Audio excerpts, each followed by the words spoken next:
Chapter 1 Dhritarashtra ranged thus for battle on the sacred plain. On Kurukshetra say, Sanjaya. Say, what wrought my people and the Pandavas? Sanjaya. When he beheld the host of Pandavas, Raja Duryodhana to Drona drew, and spake these words, Guru. See this line, how vast it is of Pandu fighting men, embattled by the son of Drupada, I scholar in the war.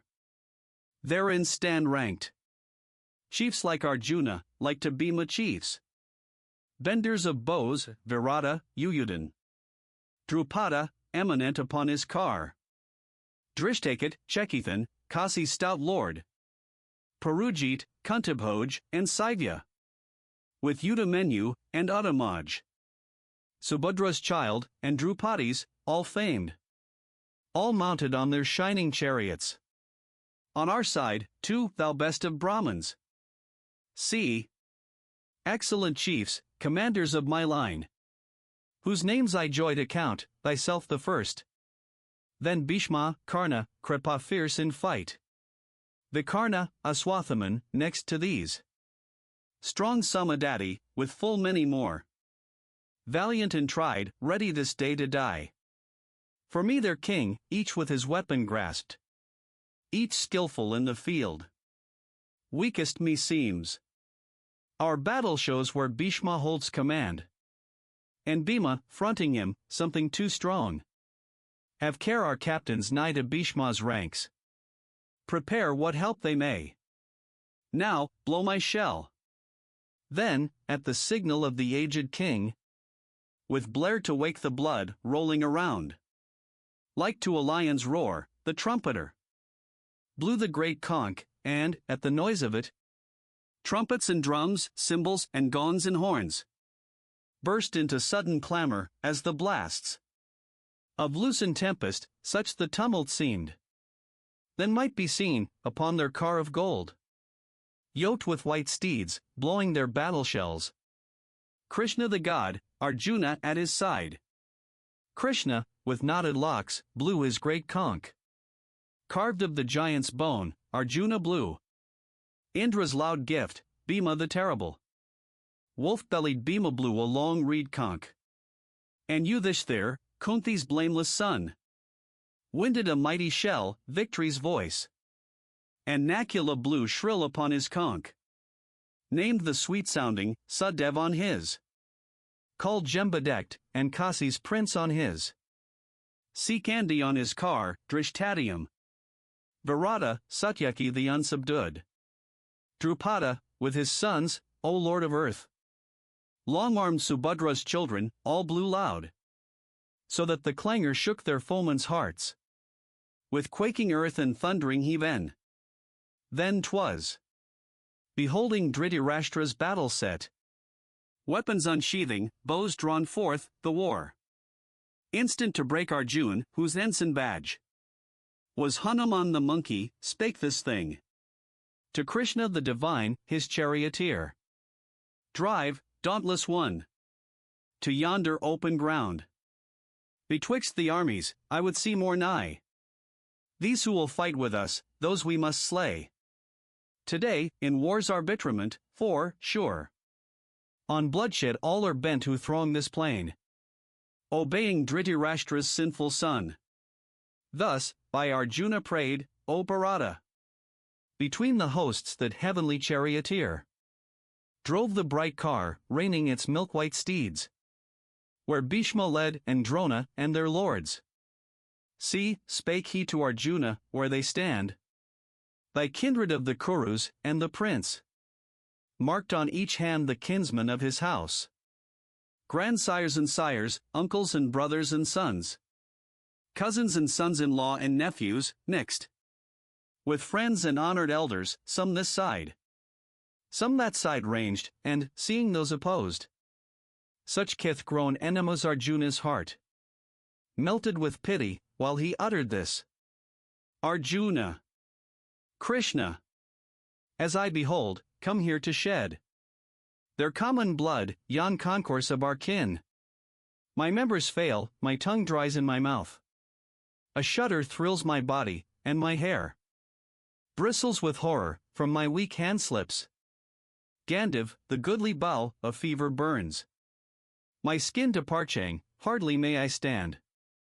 The life within me seems to swim and faint.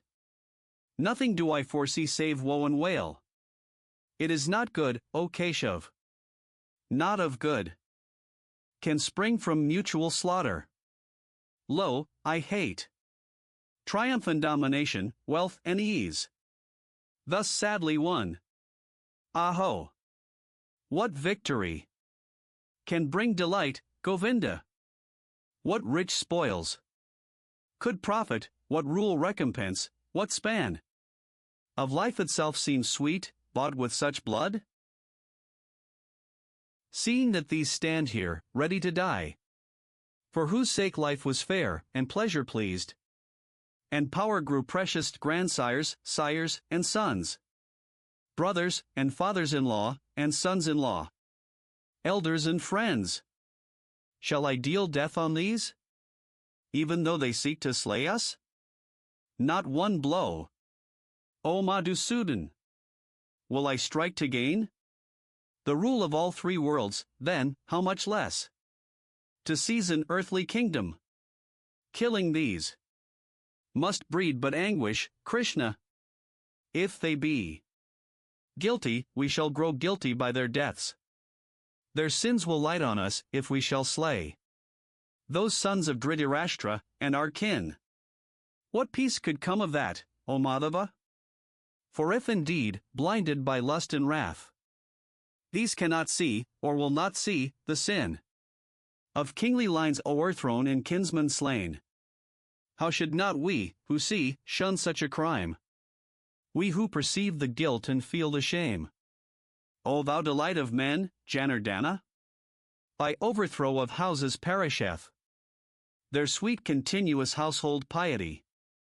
And rites neglected, piety extinct. Enters impiety upon that home. Its women grow unwomaned, whence their spring mad passions, and the mingling up of castes, sending a hellward road that family.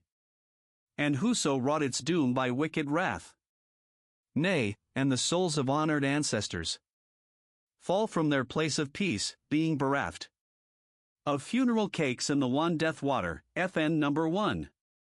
So teach our holy hymns. Thus, if we slay kinsfolk and friends for love of earthly power, Ahovat! What an evil fault it were! Better I deem it, if my kinsmen strike, to face them weaponless, and bare my breast to shaft and spear, than answer blow with blow. So speaking, in the face of those two hosts, Arjuna sank upon his chariot seat, and let fall bow and arrows, sick at heart. Here in Death Chapter 1 of the Bhagavad Gita, entitled Arjun Vishad, or the Book of the Distress of Arjuna. Chapter 2 Sanjaya. Him, filled with such compassion and such grief, with eyes tear-dimmed, despondent, in stern words, the driver, Madhusudan, thus addressed: Krishna, how hath this weakness taken thee? Whence springs the inglorious trouble, shameful to the brave, barring the path of virtue? Nay, Arjun, forbid thyself to feebleness. It mars thy warrior name. Cast off the coward fit. Wake. Be thyself. Arise, scourge of thy foes. Arjuna, how can I, in the battle, shoot with shafts on Bhishma, or on Drona, O thou chief? Both worshipful, both honorable men? Better to live on beggar's bread, with those we love alive, than taste their blood in rich feasts spread, and guiltily survive. Ah! Were it worse, who knows, to be victor or vanquished here, when those confront us angrily, whose death leaves living drear, in pity lost, by doubtings tossed, my thoughts distracted turn to thee, the guide I reverence most, that I may counsel learn. I know not what would heal the grief burned into soul and sense, if I were earth's unchallenged chief, a god in these gone thence. Sanjaya. So spake Arjuna to the Lord of Hearts, and sighing, I will not fight, held silence then. To whom, with tender smile, O Bharata, while the prince wept despairing twixt those hosts, Krishna made answer in divinest verse. Krishna, thou grievest where no grief should be. Thou speakst words lacking wisdom. For the wise in heart, mourn not for those that live, nor those that die. Nor I, nor thou, nor any one of these, ever was not, nor ever will not be, forever and forever afterwards. All that doth live, lives always. To man's frame, as there come infancy and youth and age, so come their raisings up and layings down of other life abodes, which the wise know, and fear not. This that irks thy sense life, thrilling to the elements, bringing thee heat and cold, sorrows and joys. 'Tis brief and mutable. Bear with it, prince, as the wise bear. The soul which is not moved, the soul that with a strong and constant calm takes sorrow and takes joy indifferently, lives in the life undying. That which is can never cease to be, that which is not will not exist. To see this truth of both, is theirs who part essence from accident, substance from shadow, indestructible. Learn thou. The life is, spreading life through all. It cannot anywhere, by any means, be anywise diminished, stayed, or changed. But for these fleeting frames which it informs, with spirit deathless, endless, infinite, they perish. Let them perish, prince, and fight. He who shall say, Lo, I have slain a man. He who shall think, Lo, I am slain, those both. Know not. Life cannot slay. Life is not slain. Never the spirit was born, the spirit shall cease to be never. Never was time it was not, end and beginning are dreams. Birthless and deathless and changeless remaineth the spirit forever. Death hath not touched it at all, dead though the house of it seems. Who knoweth it exhaustless, self-sustained? Immortal, indestructible, shall such say, I have killed a man, or caused to kill. Nay, but as when one layeth his worn-out robes away, and taking new ones, saith, These will I wear today. So putteth by the Spirit lightly its garb of flesh, and passeth to inherit a residence afresh. I say to thee, weapons reach not the life. Flame burns it not, waters cannot o'erwhelm, nor dry winds wither it. Impenetrable, unentered, unassailed, unharmed, untouched. Immortal, all-arriving, stable, sure. Invisible, ineffable, by word and thought uncompassed, ever all itself. Thus is the soul declared. How wilt thou, then, knowing it so, grieve when thou shouldst not grieve? How, if thou hearest that the man new dead is, like the man newborn, still living man? One same, existent spirit, wilt thou weep? The end of birth is death, the end of death is birth, this is ordained. And mournest thou, chief of the stalwart arm, for what befalls, which could not otherwise befall? The birth of living things comes unperceived, the death comes unperceived, between them, beings perceive. What is there sorrowful herein, dear prince? Wonderful, wistful, to contemplate. Difficult, doubtful, to speak upon. Strange and great for tongue to relate. mystical hearing for every one. Nor wotteth man this, what a marvel it is, when seeing, and saying, and hearing are done.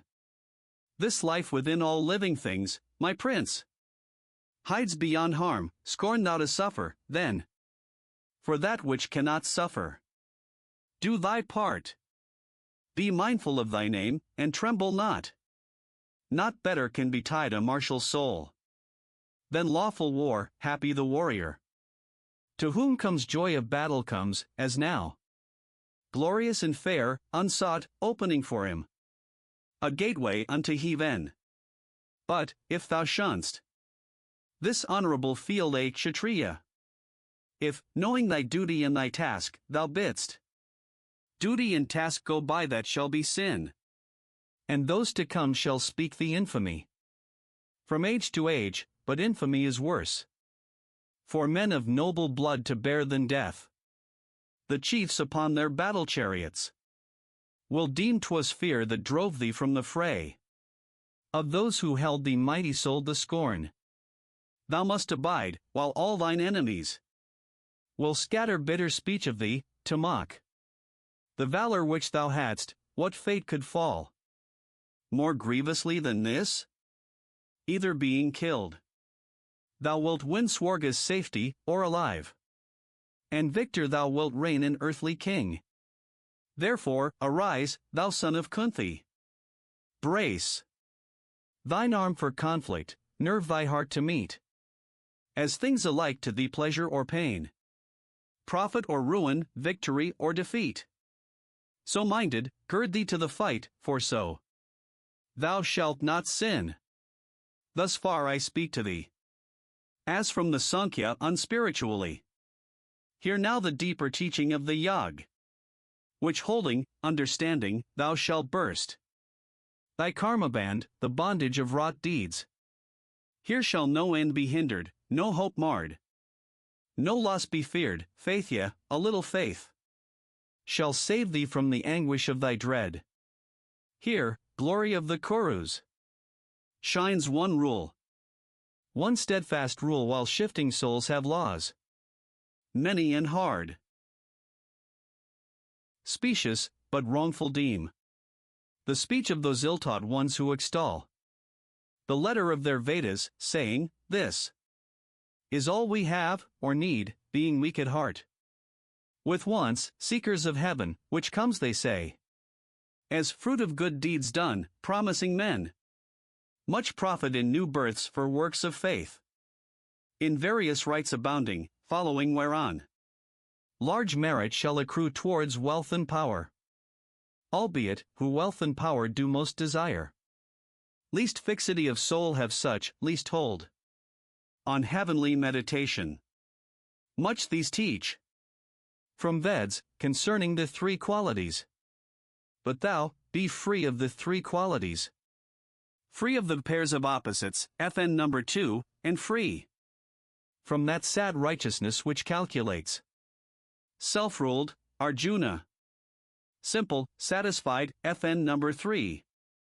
Look, like as when a tank pours water forth to suit all needs, so do these Brahmins draw text for all wants from tank of holy writ. But thou, want not, ask not, find full reward of doing right in right. Let right deeds be thy motive, not the fruit which comes from them. And live in action. Labor. Make thine acts thy piety, casting all self aside, contemning gain and merit, equable. In good or evil, equability. Is yog, is piety. Yet, the right act is less, far less, than the right thinking mind. Seek refuge in thy soul, have there thy heaven. Scorn them that follow virtue for her gifts. The mind of pure devotion even here casts equally aside good deeds and bad, passing above them unto pure devotion. Devote thyself, with perfect meditation comes perfect act, and the right-hearted rise. More certainly because they seek no gain. Forth from the bands of body, step by step, to highest seats of bliss. When thy firm soul hath shaken off those tangled oracles, which ignorantly guide, then shall it soar to high neglect of what's denied or said, this way or that way, in doctrinal writ, troubled no longer by the priestly lore. Safe shall it live, and sure, steadfastly bent on meditation. This is Yog in peace. Arjuna. What is his mark who hath that steadfast heart, confirmed in holy meditation? How know we his speech, Kesva? Sits he, moves he, like other men? Krishna. When one, O Pritha's son, abandoning desires which shake the mind, finds in his soul full comfort for his soul, he hath attained the yog. That man is such, in sorrows not dejected, and in joys not overjoyed, dwelling outside the stress of passion, fear, and anger, fixed in calms of lofty contemplation. Such an one is Muni, is the sage, the true recluse, he who to none and nowhere overbound by ties of flesh, takes evil things and good, neither desponding nor exulting. Such bears wisdom's plainest mark. He who shall draw, as the wise tortoise draws its 4 feet safe, under its shield, his 5 frail senses back, under the spirit's buckler from the world, which else assails them, such an one, my prince, hath wisdom's mark. Things that solicit sense hold off from the self-governed, nay, it comes. The appetites of him who lives beyond depart, aroused no more. Yet may it chance, O son of Kunti, that a governed mind shall sometime feel the sense storm sweep, and rest strong self-control by the roots. Let him regain his kingdom. Let him conquer this, and sit on me intent. That man alone is wise, who keeps the mastery of himself. If one ponders on objects of the sense, there springs attraction, from attraction grows desire. Desire flames to fierce passion, passion breeds recklessness, then the memory all betrayed lets noble purpose go, and saps the mind, till purpose, mind, and man are all undone. But, if one deals with objects of the sense, not loving and not hating, making them serve his free soul, which rests serenely Lord, lo, such a man comes to tranquility, and out of that tranquility shall rise the end and healing of his earthly pains. Since the will governed sets the soul at peace, the soul of the ungoverned is not his, nor hath he knowledge of himself, which lacked. How grows serenity? And, wanting that, whence shall he hope for happiness? The mind that gives itself to follow shows of sense seeth its helm of wisdom rent away, and, like a ship in waves of whirlwind, drives to wreck and death. Only with him, great prince, whose senses are not swayed by things of sense, only with him who holds his mastery, shows wisdom perfect. What is midnight gloom? To unenlightened soul shines wakeful day. To his clear gaze, what seems as wakeful day is known for night, thick night of ignorance. To his true-seeing eyes, such is the saint, and like the ocean, day by day receiving floods from all lands, which never overflows, its boundary line not leaping, and not leaving, fed by the rivers, but unswelled by those. So is the perfect one. To his soul's ocean, the world of sense pours streams of witchery. They leave him as they find, without commotion, taking their tribute, but remaining sea. Yea, whoso, shaking off the yoke of flesh, lives lord, not servant, of his lusts, set free from pride, from passion, from the sin of self, toucheth tranquility. O Pritha's son! That is the state of Brahm. There rests no dread. When that last step is reached, live where he will, die when he may, such passeth from all plaining, to blessed nirvana, with the gods, attaining. Here in Death Chapter 2 of the Bhagavad Gita, entitled Sankhya Yoga, or the Book of Doctrines, Chapter 3 Arjuna, thou whom all mortals praise, Janardana. If meditation be a nobler thing than action, wherefore, then, great Kesava, dost thou impel me to this dreadful fight? Now am I by thy doubtful speech disturbed. Tell me one thing, and tell me certainly. By what road shall I find the better end? Krishna. I told thee, blameless Lord, there be two paths shown to this world, two schools of wisdom. First, the Sankhya's, which doth save in way of works, prescribed, FN number 4, by reason. Next, the Yoga, which bids attain by meditation, spiritually. Yet these are one. No man shall scape from act by shunning action, nay, and none shall come by mere renouncements unto perfectness. Nay, and no jot of time, at any time, rests any actionless, his nature's law compels him, even unwilling, into act. For thought is act in fancy. He who sits, suppressing all the instruments of flesh, yet in his idle heart thinking on them, plays the inept and guilty hypocrite. But he who, with strong body serving mind, gives up his mortal powers to worthy work, not seeking gain, Arjuna, such an one is honorable. Do thine allotted task. Work is more excellent than idleness. The body's life proceeds not, lacking work. There is a task of holiness to do, unlike world-binding toil, which bindeth not. The faithful soul, such earthly duty do, free from desire, and thou shalt well perform thy heavenly purpose. Spake Prajapati. In the beginning, when all men were made, and, with mankind, the sacrifice do this. Work.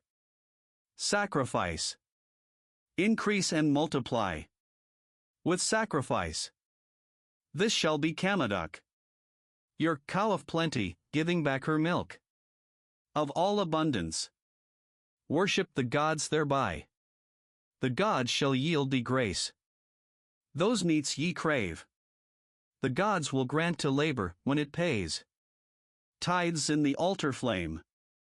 But if one eats fruits of the earth, rendering to kindly heaven no gift of toil, that thief steals from his world, who eat of food after their sacrifice, are quit of fault, but they that spread a feast, all for themselves, eat sin and drink of sin. By food the living live, food comes of rain, and rain comes by the pious sacrifice, and sacrifice is paid with tithes of toil. Thus action is of Brahma, who is one, the only, all-pervading, at all times, present in sacrifice. He that abstains to help the rolling wheels of this great world, glutting his idle sense, lives a lost life, shameful and vain, existing for himself, self-concentrated, serving self alone. No part hath he in aught, nothing achieved. Not wrought or unwrought toucheth him, no hope of help for all the living things of earth. Depends from him, FN number 5, therefore, thy task prescribed. With spirit unattached gladly perform. Since in performance of plain duty man mounts to his highest bliss by works alone. Janak and ancient saints reached blessedness. Moreover, for the upholding of thy kind, action thou shouldst embrace. What the wise choose, the unwise people take. What best men do, the multitude will follow. Look on me, thou son of Pritha. In the three wide worlds, I am not bound to any toil, no height awaits to scale, no gift remains to gain. Yet I act here.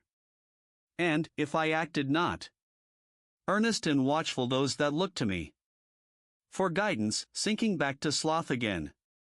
Because I slumbered, would decline from good. And I should break earth's order and commit her offspring unto ruin, Bharata. Even as the unknowing toil, wedded to sense. So let the enlightened toil, sense-freed, but set to bring the world deliverance, and its bliss. Not sowing in those simple, busy hearts seed of despair. Yea. Let each play his part in all he finds to do, with unyoked soul. All things are everywhere by nature wrought in interaction of the qualities. The fool, cheated by self, thinks, this I did, and that I wrought, but thou strong-armed prince. A better lessened mind, knowing the play of visible things within the world of sense, and how the qualities must qualify, standeth aloof even from his acts. Untaught, live mixed with them, knowing not nature's way, of highest aims unwitting, slow and dull. Those make thou not to stumble, having the light, but all thy dues discharging, for my sake, with meditation centered inwardly, seeking no profit, satisfied, serene, heedless of issue fight. They who shall keep my ordinance thus, the wise and willing hearts, have quittance from all issue of their acts. But those who disregard my ordinance, thinking they know not, and fall to loss, confused and foolish. Sooth, the instructed one doth of his kind, following what fits him most, and lower creatures of their kind, in vain contending gainst the law. Needs must it be. The objects of the sense will stir the sense to like and dislike, yet enlightened man yields not to these, knowing them enemies. Finally, this is better, that one do his own task as he may, even though he fail, then take tasks not his own, though they seem good. To die performing duty is no ill, but who seeks other roads shall wander still. Arjuna. Yet tell me, teacher, by what force doth man go to his ill, unwilling, as if one pushed him that evil path? Krishna. It is. Passion it is. Born of the darknesses, which pusheth him. Mighty of appetite. Sinful, and strong is this, man's enemy. As smoke blots the white fire, as clinging rust mars the bright mirror, as the wound surrounds the babe unborn, so is the world of things. Foiled, soiled, enclosed in this desire of flesh. The wise fall, caught in it, the unresting foe. It is of wisdom, wearing countless forms. Fair but deceitful, subtle as a flame. Sense, mind, and reason these, O Kunti's son, are booty for it, in its play with these. It maddens man, beguiling, blinding him. Therefore, thou noblest child of Bharata, govern thy heart. Constrain entangled sense. Resist the false, soft sinfulness which saps knowledge and judgment. Yeah, the world is strong. But what discerns it stronger, and the mind strongest, and high o'er all the ruling soul? Wherefore, perceiving him who reigns supreme, put forth full force of soul in thy own soul. Fight. Vanquish foes and doubts, dear hero. Slay what haunts thee in fond shapes, and would betray. Here in Death Chapter 3 of the Bhagavad Gita, entitled Karma Yoga, or the Book of Virtue and Work. Chapter 4 Krishna.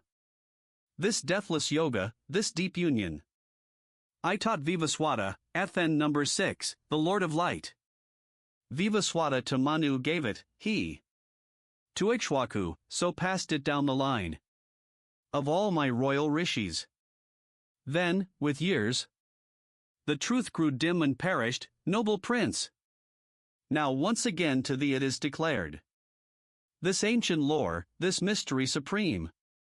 Seeing I find thee votary and friend. Arjuna. Thy birth, dear Lord, was in these later days. And bright Vivaswata's preceded time. How shall I comprehend this thing thou sayest? From the beginning it was I who taught? Krishna. Manifold the renewals of my birth. Have been, Arjuna. And of thy births, too. But mine I know, and thine thou knowest not. O slayer of thy foes. Albeit I be unborn, undying, indestructible. The Lord of all things living, not the less. By Maya, by my magic which I stamp on floating nature forms, the primal vast. I come, and go, and come. When righteousness declines, O Bharata. When wickedness is strong, I rise, from age to age, and take visible shape, and move a man with men. Succoring the good, thrusting the evil back. And setting virtue on her seat again. Who knows the truth touching my births on earth? And my divine work, when he quits the flesh. Puts on its load no more, falls no more down. To earthly birth, to me he comes, dear prince. Many there be who come. From fear set free. From anger, from desire, keeping their hearts fixed upon me, my faithful purified. By sacred flame of knowledge. Such as these. Mix with my being. Whoso worship me. Them I exalt, but all men everywhere shall fall into my path, albeit those souls which seek reward for works, make sacrifice. Now, to the lower gods, I say to thee, here have they their reward. But I am he. Made the four castes, and portioned them a place. After their qualities and gifts. Yeah, I. Created, the reposeful, I that live. Immortally, made all those mortal births. For works soil not my essence, being works. Wrought uninvolved, FN number 7, who knows me acting thus? Unchained by action, action binds not him. And, so perceiving, all those saints of old worked, seeking for deliverance. Work thou. As, in the days gone by, thy fathers did. Thou sayest, perplexed, it hath been asked before. By singers and by sages, what is act? And what inaction? I will teach thee this. And, knowing, thou shalt learn which work doth save. Needs must one rightly meditate those three. Doing, not doing, and undoing. Here. Thorny and dark the path is. He who sees how action may be rest action he is wisest mid his kind, he hath the truth. He doeth well, acting or resting. Freed. In all his works from prickings of desire. Burn clean and act by the white fire of truth. The wise called it manwise, and such an one. Renouncing fruit of deeds, always content. Always self-satisfying, if he works. Doth nothing that shall stain his separate soul. Which quit of fear and hope subduing self. Rejecting outward impulse yielding up. To bodies need nothing save body, dwells. Sinless amid all sin, with equal calm. Taking what may befall, by grief unmoved. Unmoved by joy, unenvyingly, the same. In good and evil fortunes, nowise bound. By bond of deeds. Nay, but of such an one. Whose crave is gone, whose soul is liberate. Whose heart is set on truth of such an one. What work he does is work of sacrifice. Which passeth purely into ash and smoke. Consumed upon the altar. All's then God. The sacrifice is Brahm, the ghee and grain. Our Brahm, the fire is Brahm, the flesh it eats. is Brahm, and unto Brahm attaineth he. Who, in such office, meditates on Brahm. Some votaries there be who serve the gods with flesh and altar smoke, but other some who, lighting subtler fires, make purer rite with will of worship. Of the which be they who, in white flame of continence, consume joys of the sense, delights of eye and ear, foregoing tender speech and sound of song. And they who, kindling fires with torch of truth, burn on a hidden altar stone the bliss of youth and love, renouncing happiness. And they who lay for offering there their wealth, their penance, meditation, piety, their steadfast reading of the scrolls, their lore, painfully gained with long austerities. And they who, making silent sacrifice, draw in their breath to feed the flame of thought, and breathe it forth to waft the heart on high, governing the vintage of each entering air, lest one sigh pass which helpeth not the soul. And they who, day by day denying needs, lay life itself upon the altar flame, burning the body one. Lo! All these keep the rite of offering, as if they slew victims, and all thereby efface much sin. Yea, and who feed on the immortal food left of such sacrifice, to Brahma pass, to the unending. But for him that makes no sacrifice, he hath nor part nor lot, even in the present world. How should he share another, O thou glory of thy line? In sight of Brahma all these offerings are spread and are accepted. Comprehend that all proceed by act, for knowing this, thou shalt be quit of doubt. The sacrifice which knowledge pays is better than great gifts offered by wealth, since gifts worth, O my prince, lies in the mind which gives, the will that serves. And these are gained by reverence, by strong search, by humble heed of those who see the truth and teach it. Knowing truth, thy heart no more will ache with error, for the truth shall show all things subdued to thee, as thou to me. Moreover, son of Pandu, wert thou worst of all wrongdoers, this fair ship of truth should bear thee safe and dry across the sea of thy transgressions, as the kindled flame feeds on the fuel till it sinks to ash. So unto ash, Arjuna, unto naught. The flame of knowledge wastes works dross away. There is no purifier like thereto in all this world, and he who seeketh it shall find it, being grown perfect in himself.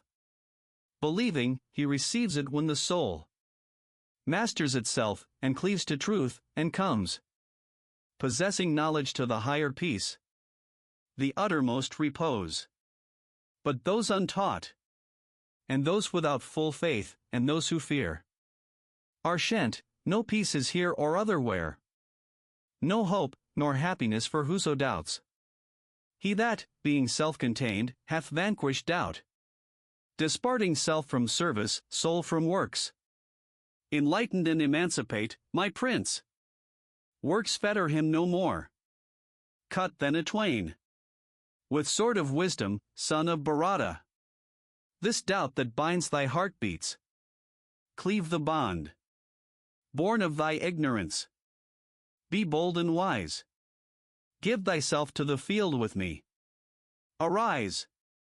Here in Death Chapter 4 of the Bhagavad Gita, entitled Jnana Yag, or the Book of the Religion of Knowledge, Chapter 5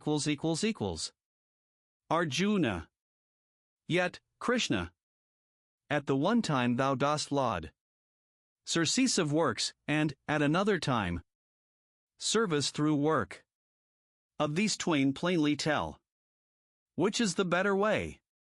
Krishna, to cease from works is well, and to do works in holiness is well, and both conduct to bliss supreme. But of these twain the better way is his, who working piously refraineth not. That is the true renouncer, firm and fixed, who seeking not, rejecting not dwells proof against the opposites. FN number 8, O valiant prince! In doing, such breaks lightly from all deed. 'Tis the new scholar talks as they were two. This Sankhya and this Yoga, wise men know. Who husbands one plucks golden fruit of both. The region of high rest which Sankhyans reach, Yogans attain. Who sees these twain as one, sees with clear eyes. Yet such abstraction, chief, is hard to win without much holiness. Whoso is fixed in holiness, self-ruled, pure-hearted, lord of senses and of self, lost in the common life of all which lives. A yogayakt he is a saint who wends straightway to Brahm. Such an one is not touched by taint of deeds. Not of myself I do. Thus will he think who holds the truth of truths. In seeing, hearing, touching, smelling, when he eats, or goes, or breathes, slumbers or talks, holds fast or loosens, opes his eyes or shuts. Always assured this is the sense world plays with senses. He that acts in thought of Brahm, detaching end from act, with act content. The world of sense can no more stain his soul than waters mar th enameled lotus leaf. With life, with heart, with mind nay, with the help of all five senses letting selfhood go, Yogans toil ever towards their soul's release. Such votaries, renouncing fruit of deeds, gain endless peace, the unvowed, the passion-bound, seeking a fruit from works, are fastened down. The embodied sage, withdrawn within his soul, at every act sits godlike in the town, which hath 9 gateways, FN number 9, neither doing aught, nor causing any deed. This world's Lord makes neither the work, nor passion for the work, nor lust for fruit of work, the man's own self pushes to these. The master of this world takes on himself the good or evil deeds of no man dwelling beyond. Mankind errs here by folly, darkening knowledge. But, for whom that darkness of the soul is chased by light, splendid and clear shines manifest the truth, as if a sun of wisdom sprang to shed its beams of dawn. Him meditating still, him seeking, with him blended, stayed on him. The souls illuminated take that road which hath no turning back, their sins flung off by strength of faith. Who will may have this light? Who hath it sees? To him who wisely sees, the Brahman with his scrolls and sanctities, the cow, the elephant, the unclean dog, the outcast gorging dog's meat, are all one. The world is overcome even here, by such as fix their faith on unity. The sinless Brahma dwells in unity, and they in Brahma. Be not over glad, attaining joy, and be not over sad, encountering grief, but, stayed on Brahma, still constant let each abide. The sage whose soul holds off from outer contacts, in himself finds bliss, to Brahma joined by piety. His spirit tastes eternal peace. The joys springing from sense life are but quickening wombs, which breed sure griefs. Those joys begin and end. The wise mind takes no pleasure, Kunti's son, in such as those. But if a man shall learn, even while he lives and bears his body's chain, to master lust and anger, he is blessed. He is the yukta, he hath happiness, contentment, light, within, his life is merged. In Brahma's life, he doth nirvana touch. Thus go the rishis unto rest, who dwell with sins effaced, with doubts at end, with hearts governed and calm. Glad in all good they live, nigh to the peace of God, and all those live who pass their days exempt from greed and wrath, subduing self and senses, knowing the soul. The saint who shuts outside his placid soul all touch of sense, letting no contact through, whose quiet eyes gaze straight from fixed brows, whose outward breath and inward breath are drawn, equal and slow through nostrils still and close, that one with organs, heart, and mind constrained, bent on deliverance, having put away passion, and fear, and rage, hath, even now, obtained deliverance, ever and ever freed. Yea, for he knows me who am he that heeds the sacrifice and worship, God revealed. And he who heeds not, being Lord of worlds, lover of all that lives, God unrevealed, wherein who will shall find surety and shield. Here ends chapter 5 of the Bhagavad Gita, entitled Karma Sannyasayag, or the Book of Religion by Renouncing Fruit of Works. Chapter 6 Krishna. Therefore, who doeth work rightful to do, not seeking gain from work, that man, O prince, is sannyasi and yogi both in one. And he is neither who lights not the flame of sacrifice, nor setteth hand to task. Regard as true renouncer him that makes worship by work, for who renounceth not, works not as yogin. So is that well said. By works the votary doth rise to faith, and saintship is the ceasing from all works. Because the perfect yogin acts but acts, unmoved by passions and unbound by deeds. Setting result aside, let each man raise the self by soul, not trample down his self. Since soul that is self's friend may grow self's foe. Soul is self's friend when self doth rule o'er self. But self turns enemy of soul's own self. Hates self as not itself, FN number 10. The sovereign soul of him who lives self-governed and at peace is centered in itself, taking alike pleasure and pain, heat, cold, glory and shame. He is the yogi, he is yukta, glad with joy of light and truth, dwelling apart upon a peak, with senses subjugate, where to the clod, the rock, the glistering gold show all as one. By this sign is he known, being of equal grace to comrades, friends, chance-comers, strangers, lovers, enemies, aliens and kinsmen, loving all alike, evil or good. Sequestered should he sit, steadfastly meditating, solitary, his thoughts controlled, his passions laid away, quit of belongings, in a fair, still spot, having his fixed abode not too much raised, nor yet too low, let him abide, his goods, a cloth, a deerskin, and the kusa grass.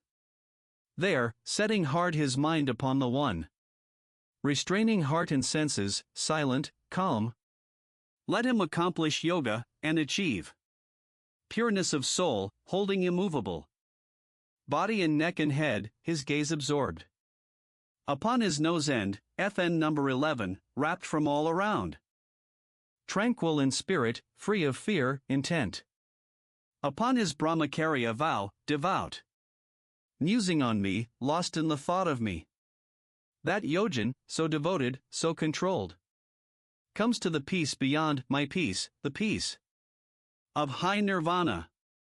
But for earthly needs, religion is not his who too much fasts, or too much feasts, nor his who sleeps away an idle mind, nor his who wears to waste his strength in vigils. Nay, Arjuna, call that the true piety which most removes earthaches and ills, where one is moderate in eating and in resting and in sport, measured in wish and act, sleeping betimes, waking betimes for duty. When the man, so living, centers on his soul the thought, straightly restrained untouched internally, by stress of sense then is he yukta.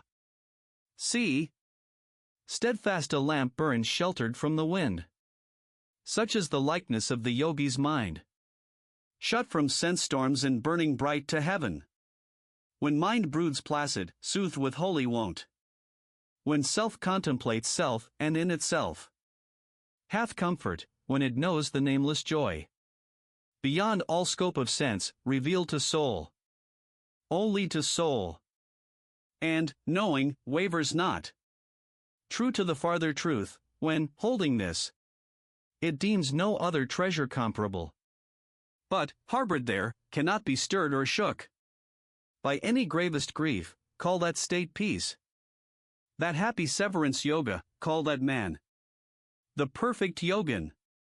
Steadfastly the will must toil thereto, till efforts end in ease. And thought has passed from thinking, shaking off all longings bred by dreams of fame and gain. Shutting the doorways of the senses close.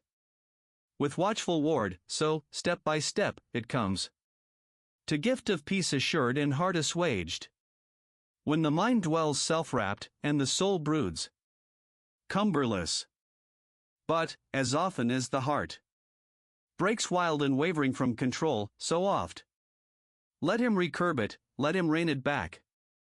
To the soul's governance, for perfect bliss grows only in the bosom tranquilized. The spirit passionless, purged from offense, vowed to the infinite. He who thus vows his soul to the supreme soul, quitting sin, passes unhindered to the endless bliss of unity with Brahma.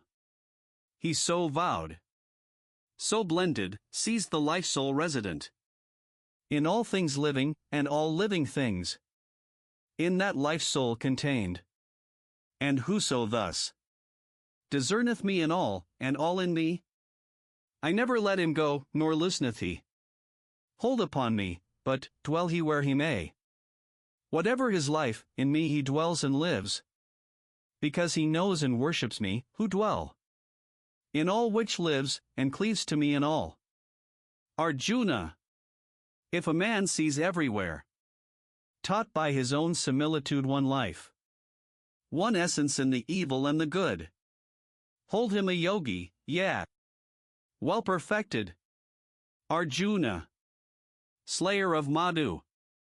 Yet again, this yog, this peace, derived from equanimity, made known by the eye see no fixity.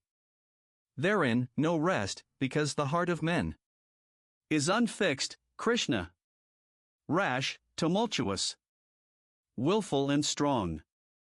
It were all one, I think, to hold the wayward wind, as tame man's heart.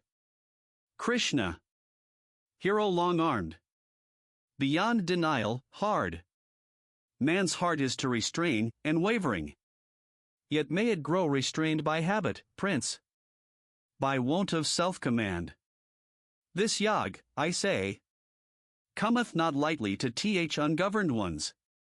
But he who will be master of himself shall win it, if he stoutly strive thereto. Arjuna. And what road goeth he who, having faith, fails, Krishna, in the striving, falling back from holiness, missing the perfect rule? Is he not lost, straying from Brahma's light? Like the vain cloud, which floats twixt earth and heaven, when lightning splits it, and it vanisheth? Fain would I hear thee answer me herein, since, Krishna, none save thou can clear the doubt. Krishna. He is not lost, thou son of Pritha. No. Nor earth, nor heaven is forfeit, even for him.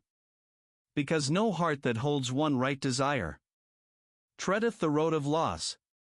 He who should fail, desiring righteousness, cometh at death. Unto the region of the just, dwells there measureless years, and being born anew, beginneth life again in some fair home, amid the mild and happy. It may chance he doth descend into a yogin house, on virtue's breast, but that is rare. Such birth is hard to be obtained on this earth, chief. so hath he back again what heights of heart he did achieve, and so he strives anew to perfectness, with better hope, dear prince. For by the old desire he is drawn on, unwittingly, and only to desire. The purity of Yog is to pass beyond the Sabdabrahm, the spoken Ved. But, being yogi, striving strong and long, purged from transgressions, perfected by births, following on births, he plants his feet at last upon the farther path. Such as one ranks above ascetics, higher than the wise, beyond achievers of vast deeds. Be thou Yogi Arjuna, and of such believe. Truest and best is he who worships me with inmost soul, stayed on my mystery. Here in Death Chapter 6 of the Bhagavad Gita, entitled Atmasanyamag, or the Book of Religion by Self-Restraint. Chapter 7 Krishna. Learn now, dear prince, how, if thy soul be set ever on me, still exercising Yog, still making me thy refuge, thou shalt come most surely unto perfect hold of me. I will declare to thee that utmost lore, whole and particular, which, when thou knowest, leaveth no more to know here in this world. Of many thousand mortals, one, perchance, striveth for truth, and of those few that strive, nay, and rise high, one only here and there knoweth me, as I am, the very truth. Earth, water, flame, air, ether, life, and mind, and individuality, those 8, make up the showing of me, manifest. These be my lower nature, learn the higher. Whereby, thou valiant one, this universe is, by its principle of life, produced. Whereby the worlds of visible things are born, as from a yoni. No, I am that womb. I make and I unmake this universe. Than me there is no other master, prince, no other maker. All these hang on me, as hangs a row of pearls upon its string. I am the fresh taste of the water, I, the silver of the moon, the gold o' the sun, the word of worship in the Veds, the thrill that passeth in the ether, and the strength of man's shed seed. I am the good sweet smell of the moistened earth, I am the fire's red light, the vital air moving in all which moves, the holiness of hallowed souls, the root undying, whence hath sprung whatever is, the wisdom of the wise, the intellect of the informed, the greatness of the great, the splendor of the splendid. Kunti's son. These am I, free from passion and desire. Yet am I right desire in all who yearn. Chief of the Bharatas. For all those moods, suffast, or passionate, or ignorant, which nature frames, deduce from me, but all are merged in me, not I in them. The world, deceived by those 3 qualities of being, wotteth not me who am outside them all, above them all, eternal. Hard it is to pierce that veil divine of various shows, which hideth me, yet they who worship me pierce it and pass beyond. I am not known to evildoers, nor to foolish ones, nor to the base and churlish, nor to those whose mind is cheated by the show of things, nor those that take the way of Azuris, FN number 12. For sorts of mortals know me, he who weeps, Arjuna, and the man who yearns to know, and he who toils to help, and he who sits certain of me, enlightened. Of these 4, O Prince of India, highest, nearest, best, that last is, the devout soul, wise, intent upon the one. Dear, above all, am I to him, and he is dearest unto me. All 4 are good, and seek me, but mine own The true of heart, the faithful stayed on me, taking me as their utmost blessedness. They are not mine, but even I myself. At end of many births to me they come. Yet hard the wise Mahatma is to find. That man who saith, all is Vasudev. FN number 13. There be those, too, whose knowledge, turned aside by this desire or that, gives them to serve some lower gods, with various rites, constrained by that which mouldeth them. Unto all such worship what shrine they will, what shapes, in faith. 'Tis I who give them faith. I am content. The heart thus asking favor from its God, darkened but ardent, hath the end it craves. The lesser blessing but 'tis I who give. Yet soon is withered what small fruit they reap. Those men of little minds, who worship so, go where they worship, passing with their gods. But mine come unto me. Blind are the eyes, which deem th unmanifested manifest, not comprehending me in my true self. Imperishable, viewless, undeclared, hidden behind my magic veil of shows. I am not seen by all, I am not known, unborn and changeless to the idle world. But I, Arjuna, know all things which were, and all which are, and all which are to be, albeit not one among them knoweth me. By passion for the pairs of opposites, by those twain snares of like and dislike, Prince, all creatures live bewildered, save some few, who, quit of sins, holy in act, informed, freed from the opposites, and fixed in faith, cleave unto me. Who cleave, who seek in me refuge from birth, FN number 14, and death, those have the truth. Those know me Brahma, know me soul of souls. The Adhyatman, know karma, my work. Know I am Adhibhuta, Lord of life, and Adhidaiva, Lord of all the gods, and Adhyayajna, Lord of sacrifice. Worship me well, with hearts of love and faith, and find and hold me in the hour of death. Here in Death Chapter 7 of the Bhagavad Gita, entitled Vijnanayog, or the Book of Religion by Discernment. Chapter 8 Arjuna. Who is that Brahma? What that soul of souls? The Adhyatman? What, thou best of all? Thy work, the karma? Tell me what it is. Thou namest Adhibhuta? What again? Means Adhidaiva? Yeah, and how it comes. Thou canst be Adhyayajna in thy flesh? Slayer of Madhu. Further, make me know. How good men find thee in the hour of death. Krishna. I Brahma am, the one eternal God, and Adhyatman is my being's name. The soul of souls. What goeth forth from me, causing all life to live, is karma called, and manifested in divided forms.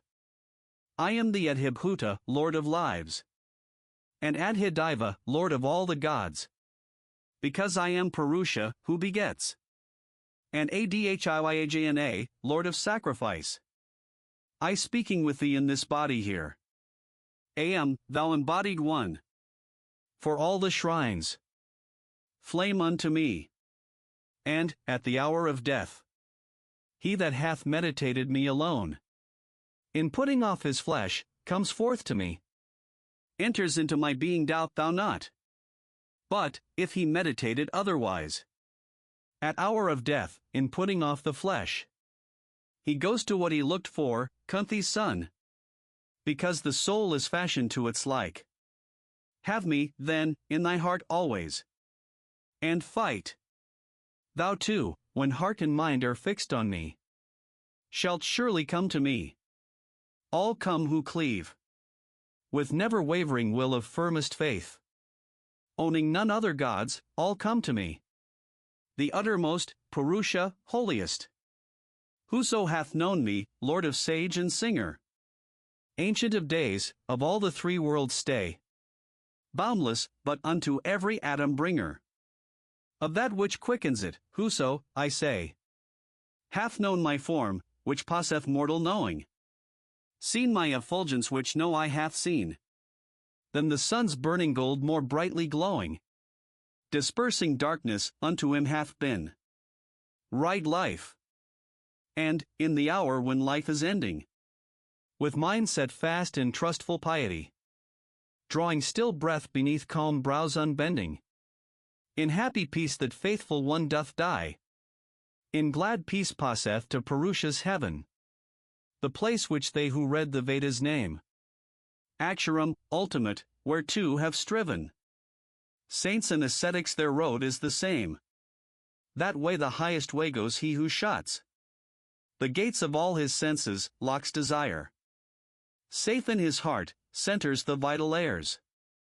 Upon his parting thought, steadfastly set. And, murmuring Om, the sacred syllable, emblem of Brahm dies, meditating me. For who, none other gods regarding, looks ever to me, easily am I gained. By such a yogi, and, attaining me, they fall not those Mahatmas back to birth, to life, which is the place of pain, which ends, but take the way of utmost blessedness. The worlds, Arjuna, even Brahma's world, roll back again from death to life's unrest. But they, O Kunti's son, that reach to me, taste birth no more. If ye know Brahma's day, which is 1,000 yugas, if ye know the 1,000 yugas making Brahma's night, then know ye day and night as he doth know. When that vast dawn doth break, invisible is brought anew into the visible.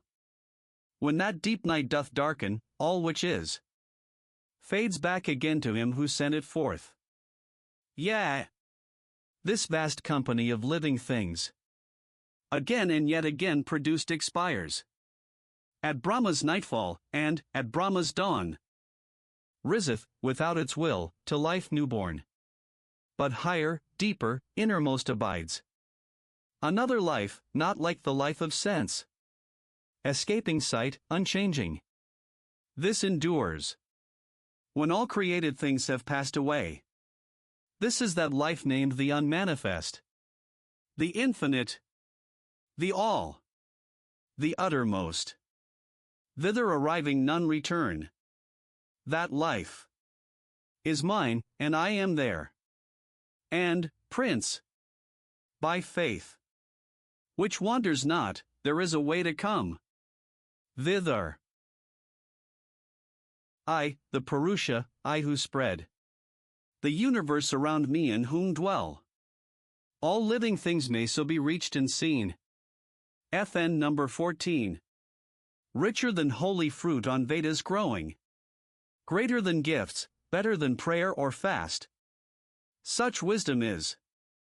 The yogi, this way knowing, comes to the utmost perfect peace at last. Here in Death Chapter 8 of the Bhagavad Gita, entitled Akshara Brahmag, or the Book of Religion by Devotion to the One Supreme God. Chapter 9 Krishna. Now will I open unto thee whose heart rejects not that last lore, deepest concealed, that farthest secret of my heavens and earths, which but to know shall set thee free from ills. A royal lore, a kingly mystery. Yea, for the soul such light as purgeth it from every sin, a light of holiness, with inmost splendor shining, plain to see, easy to walk by, inexhaustible. They that receive not this, failing in faith to grasp the greater wisdom, reach not me, destroyer of thy foes. They sink anew into the realm of flesh, where all things change. By me the whole vast universe of things is spread abroad, by me the unmanifest. In me are all existences contained, not I in them. Yet they are not contained. Those visible things, receive and strive to embrace. The mystery majestical. My being. Creating all, sustaining all still dwells. Outside of all. See. As the shoreless airs. Move in the measureless space, but are not space. And space were space without the moving airs. So all things are in me, but are not I. At closing of each kalpa, Indian prince. All things which be back to my being come. At the beginning of each kalpa, all. Issue newborn from me. By energy. And help of Prakriti my outer self. Again, and yet again, I make go forth. The realms of visible things without their will. All of them by the power of Prakriti. Yet these great makings, Prince, involve me not. Enchain me not. I sit apart from them. Other, and higher, and free, nowise attached. Thus doth the stuff of worlds, molded by me, bring forth all that which is, moving or still, living or lifeless. Thus the worlds go on. The minds untaught mistake me, veiled in form. Not see they of my secret presence, not of my hid nature, ruling all which lives. Vain hopes pursuing, vain deeds doing, fed on vainest knowledge, senselessly they seek an evil way, the way of brutes and fiends. But my Mahatmas, those of noble soul, who tread the path celestial, worship me. With hearts unwandering, knowing me the source. Eternal source, of life. Unendingly.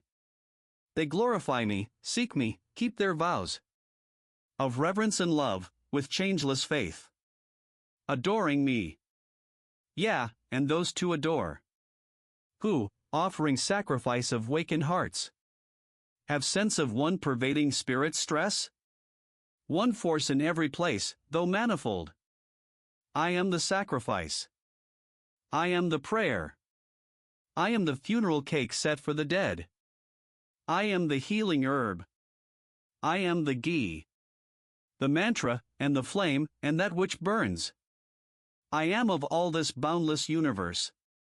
The father, mother, ancestor, and guard. The end of learning. That which purifies. In lustral water. I am OM. I am. Rigveda, Samaveda, Yajurved. The way, the fosterer, the Lord, the judge. The witness, the abode, the refuge house. The friend, the fountain, and the sea of life. Which sends, and swallows up, treasure of worlds. And treasure chamber.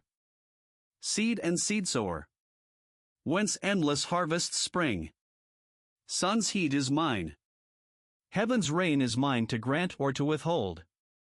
Death am I, and immortal life I am. Arjuna. Sat and Asat, visible life. And life invisible. Yeah. Those who learn. The threefold Veds, who drink the Soma wine. Purge sins, pay sacrifice from me they earn. Passage to Swarga, where the meat's divine. Of great gods feed them in high Indra's heaven. Yet they, when that prodigious joy is o'er, paradise spent, and wage for merits given, come to the world of death and change once more. They had their recompense. They stored their treasure. Following the threefold scripture and its writ. Who seeketh such gaineth the fleeting pleasure of joy which comes and goes. I grant them it. But to those blessed ones who worship me, turning not otherwhere, with mind set fast, I bring assurance of full bliss beyond. Nay, and of hearts which follow other gods. In simple faith, their prayers arise to me. O Kunti's son! Though they pray wrongfully. For I am the receiver and the Lord of every sacrifice, which these know not. Rightfully, so they fall to earth again. Who follow gods go to their gods, who vow. Their souls to Pitris go to Pitris, minds. To evil butts given o'er sink to the butts. And whoso loveth me cometh to me. whoso shall offer me in faith and love a leaf, a flower, a fruit, water poured forth. That offering I accept, lovingly made, with pious will. Whatever thou doest, Prince, eating or sacrificing, giving gifts, praying or fasting, let it all be done for me, as mine. So shalt thou free thyself from karma band, the chain which holdeth men. To good and evil issue, so shalt come safe unto me when thou art quit of flesh. By faith and abdication joined to me, I am alike for all. I know not hate. I know not favor. What is made is mine. But them that worship me with love, I love. They are in me, and I in them. Nay, Prince, if one of evil life turn in his thought straightly to me, count him amidst the good. He hath the highway chosen, he shall grow righteous ere long, he shall attain that peace which changes not. Thou Prince of India, be certain none can perish, trusting me. O Pritha's son, whoso will turn to me, though they be born from the very womb of sin, woman or man, sprung of the Vaishya caste, or lowly disregarded Sudra, all plant foot upon the highest path, how then? The holy Brahmins and my royal saints? Ah! Ye who into this ill world are come, fleeting and false, set your faith fast on me. Fix heart and thought on me. Adore me. Bring offerings to me. Make me prostrations. Make me your supremest joy.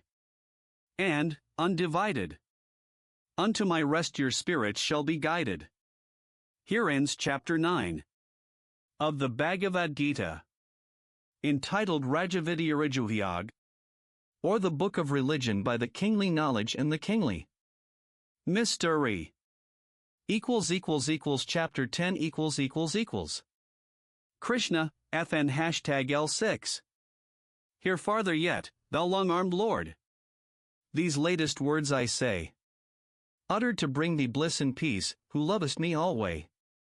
Not the great company of gods nor kingly rishis know my nature, who have made the gods and rishis long ago. He only knoweth only he is free of sin, and wise, who seeth me, Lord of the worlds, with faith enlightened eyes. Unborn, undying, unbegun. Whatever natures be, to mortal men distributed, those natures spring from me. Intellect, skill, enlightenment, endurance, self-control, truthfulness, equability, and grief or joy of soul, and birth and death, and fearfulness, and fearlessness, and shame, and honor, and sweet harmlessness, FN number 17, and peace which is the same. Whatever befalls, and mirth, and tears, and piety, and thrift, and wish to give, and will to help, all cometh of my gift. The 7 chief saints, the elders 4, the lordly Manas set, sharing my work to rule the worlds, these 2 did I beget. And rishis, pitris, Manas, all, by one thought of my mind. Thence did arise, to fill this world, the races of mankind. Wherefrom who comprehends my reign of mystic majesty? That truth of truths is thenceforth linked in faultless faith to me.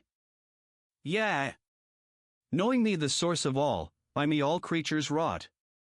The wise in spirit cleave to me, into my being brought. Hearts fixed on me, breaths breathed to me, praising me, each to each. So have they happiness and peace, with pious thought and speech. And unto these thus serving well, thus loving ceaselessly, I give a mind of perfect mood, whereby they draw to me. And, all for love of them, within their darkened souls I dwell. And, with bright rays of wisdom's lamp, their ignorance dispel. Arjuna. Yes. Thou art Parabrahm, the high abode, the great purification. Thou art God, eternal, all-creating, holy, first, without beginning, Lord of lords and gods, declared by all the saints by Narada, Vyasa Asita, and devil ass. And hear thyself declaring unto me, what thou hast said now know I to be truth. O Kesva! That neither gods nor men, nor demons comprehend thy mystery. Made manifest, divinest. Thou thyself alone dost know, Maker supreme, Master of all the living, Lord of gods, King of the universe. To thee alone belongs to tell the heavenly excellence of those perfections wherewith thou dost fill these worlds of thine, pervading, immanent. How shall I learn, supremest mystery, to know thee, though I muse continually? Under what form of thine unnumbered forms mayst thou be grasped? Ah!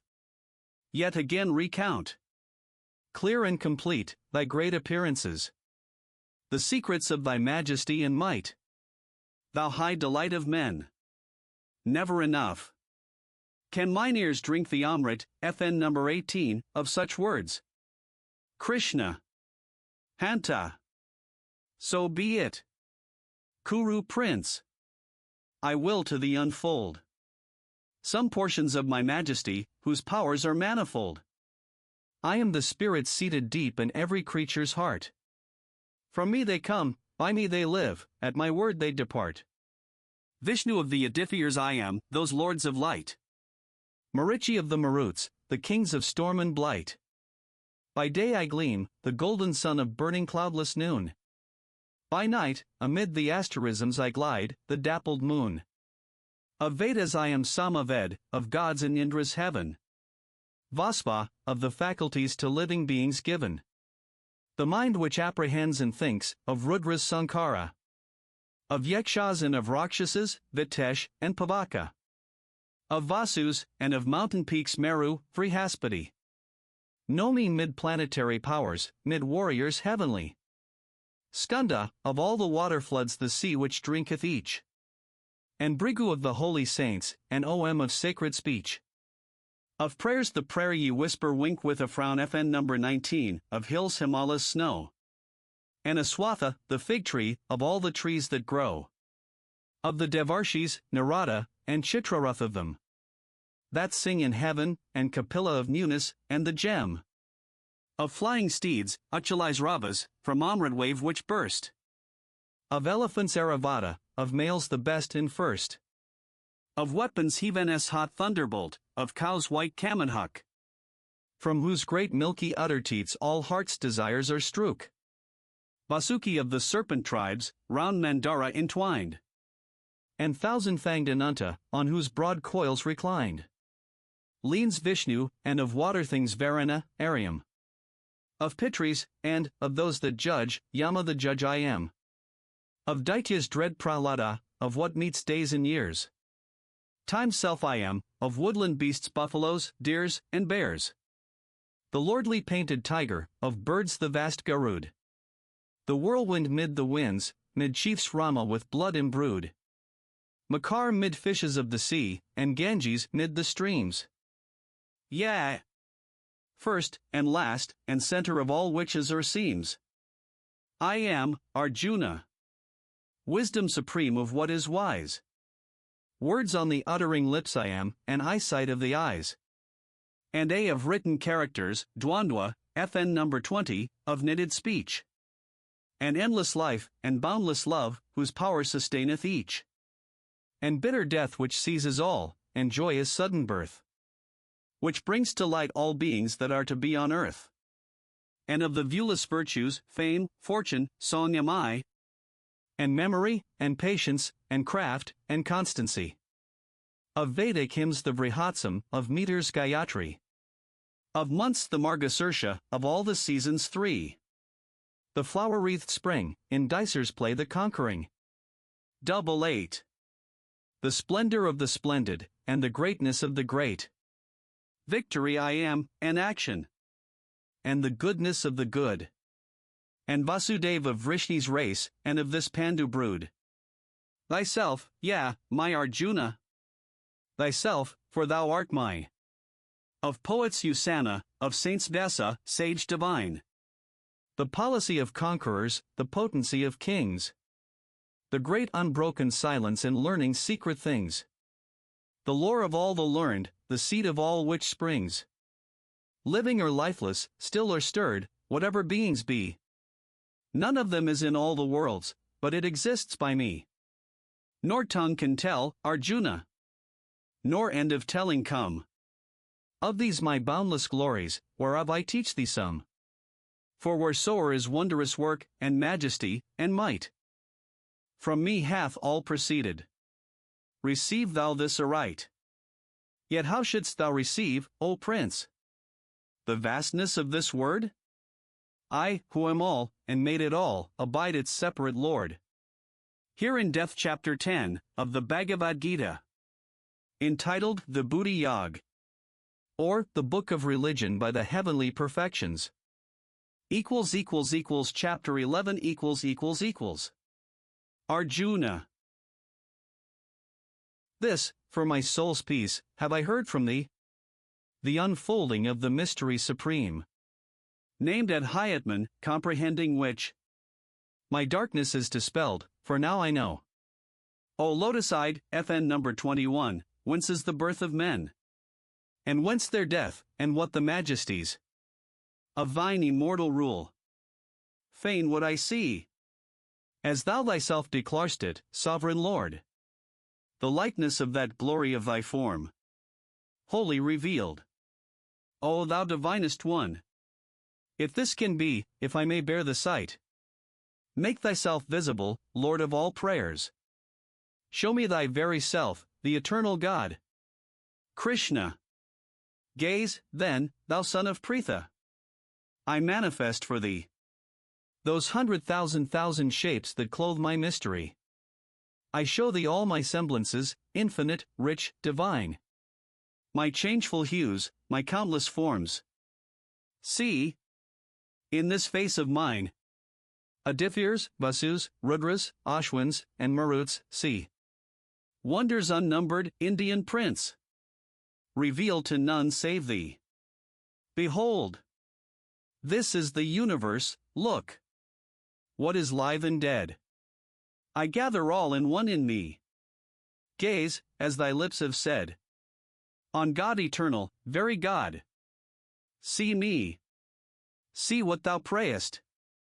Thou canst not, nor, with human eyes, Arjuna, ever mayest. Therefore I give thee sense divine. Have other eyes, new light. And, look. This is my glory, unveiled to mortal sight. Sanjaya. Then, O king, the god, so saying, stood, to Pritha's son displaying all the splendor, wonder, dread of his vast almighty head. Out of countless eyes beholding, out of countless mouths commanding, countless mystic forms enfolding, in one form, supremely standing, countless radiant glories wearing, countless heavenly weapons bearing, crowned with garlands of star clusters, robed in garb of woven lustres, breathing from his perfect presence breaths of every subtle essence, of all heavenly odors, shedding blinding brilliance, overspreading boundless, beautiful all spaces, with his all-regarding faces. So he showed, if there should rise suddenly within the skies sunburst of 1,000 suns, flooding earth with beams undeemed of, then might be that holy one's majesty and radiance dreamed of. So did Pandu's son behold all this universe enfold, all its huge diversity, into one vast shape, and be visible, and viewed, and blended in one body subtle, splendid, nameless DH all-comprehending, God of gods, the never-ending deity. But, sore amazed, thrilled, o'erfilled, dazzled, and dazed, Arjuna knelt, and bowed his head, and clasped his palms, and cried, and said, Arjuna, yea, I have seen I see. Lord. All is wrapped in thee. The gods are in thy glorious frame.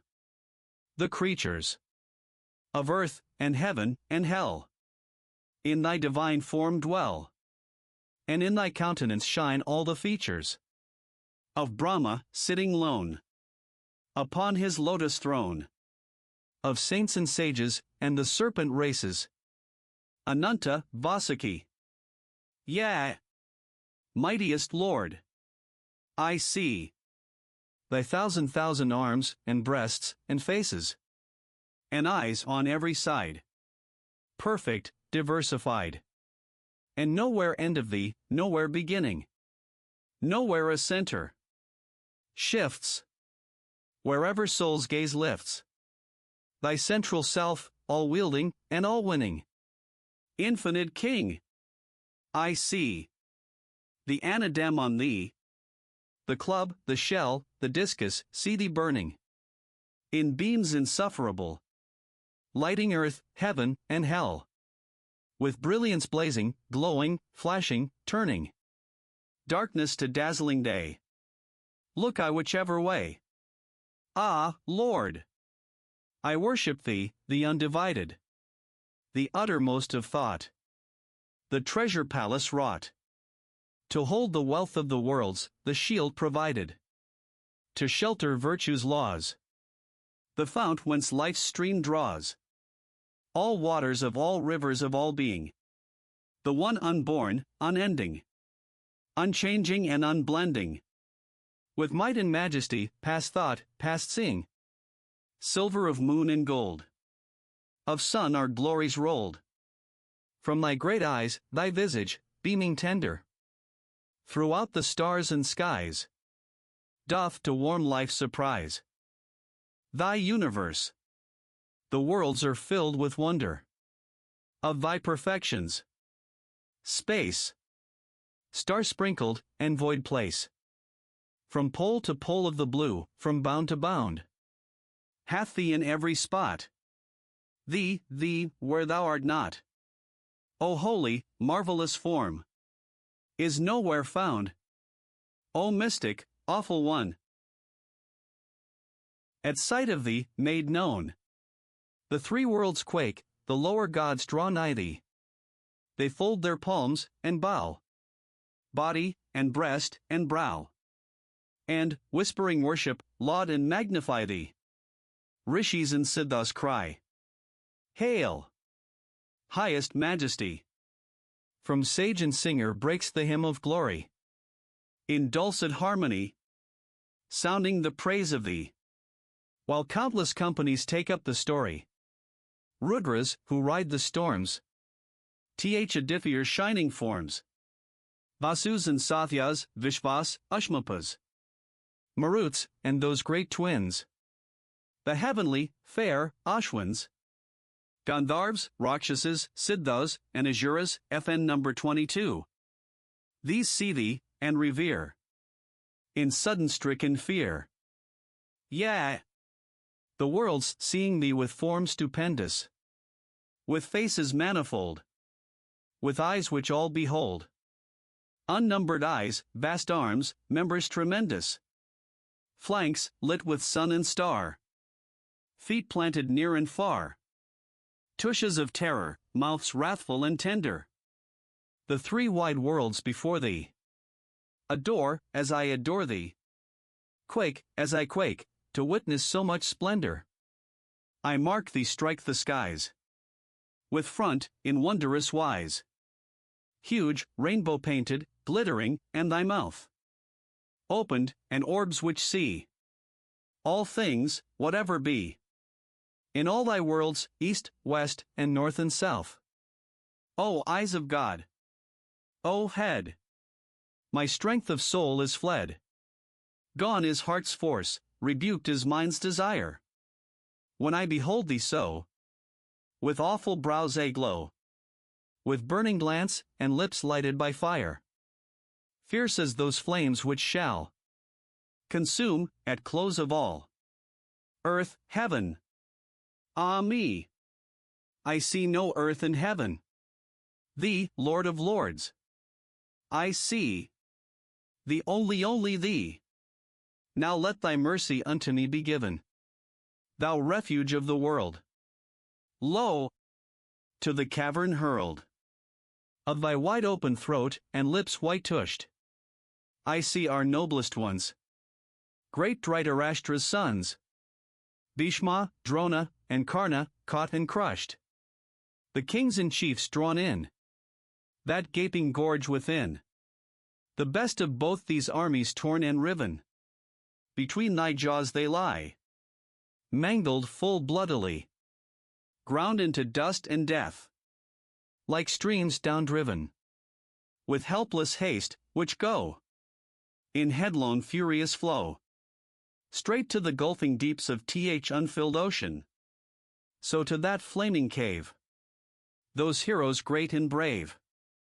Pour, in unending streams, with helpless motion. Like moths which in the night flutter towards a light. Drawn to their fiery doom, flying and dying. So to their death still thrown. Blind, dazzled, borne alone. Ceaselessly, all those multitudes, wild flying. Thou, that hast fashioned men, devourest them again. One with another, great and small, alike. The creatures whom thou makest, with flaming jaws thou taxed, lapping them up. Lord God, thy terrors strike from end to end of earth, filling life full from birth to death with deadly, burning, lurid dread. Ah, Vishnu, make me know, why is thy visage so? Who art thou, feasting thus upon thy dead? Who? Awful deity, I bow myself to thee. Namastate, Devavara. Prazid, FN number 23. O mightiest Lord. Rehearse. Why hast thou face so fierce? Whence doth this aspect horrible proceed? Krishna. Thou sayest me is time who kills. Time who brings all to doom. The slayer time, ancient of days, come hither to consume. Excepting thee, of all these hosts of hostile chiefs arrayed, there stands not one shall leave alive the battlefield. Dismayed. No longer be. Arise. Obtain renown. Destroy thy foes. Fight for the kingdom waiting thee when thou hast vanquished those. By me they fall not thee. The stroke of death is dealt them now. Even as they show thus gallantly, my instrument art thou. Strike, strong-armed prince, at Drona. At Bhishma strike. Deal death. On Karna, Jayadratha, stay all their warlike breath. 'Tis I who bid them perish. Thou wilt but slay the slain. Fight. They must fall, and thou must live, victor upon this plain. Sanjaya, hearing mighty Keshav's word, tremblingly that helmed lord, clasped his lifted palms, and praying, grace of Krishna stood there, saying, with bowed brow and accents broken, these words, timorously spoken. Arjuna, worthily, Lord of might, the whole world hath delight in thy surpassing power, obeying thee.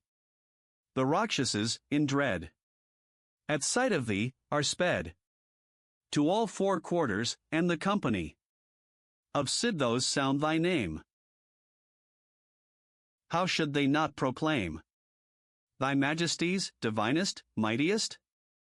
Thou Brahm, than Brahma greater, thou infinite creator, thou God of gods, life's dwelling place and rest, thou, of all souls the soul, the comprehending whole, of being formed, and formless being the framer.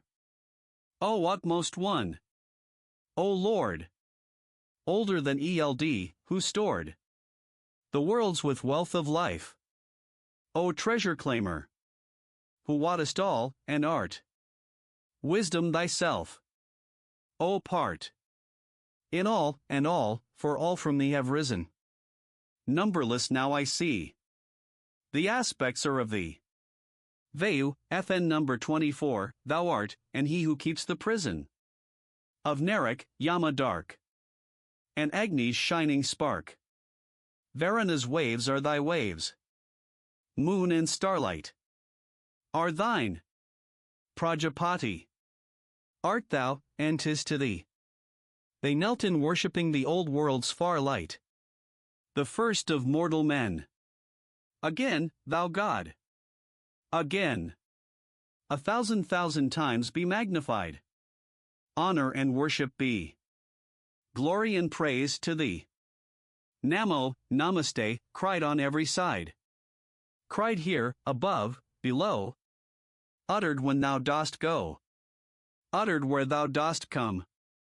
Namo. We call. Namastu. God adored. Namastu.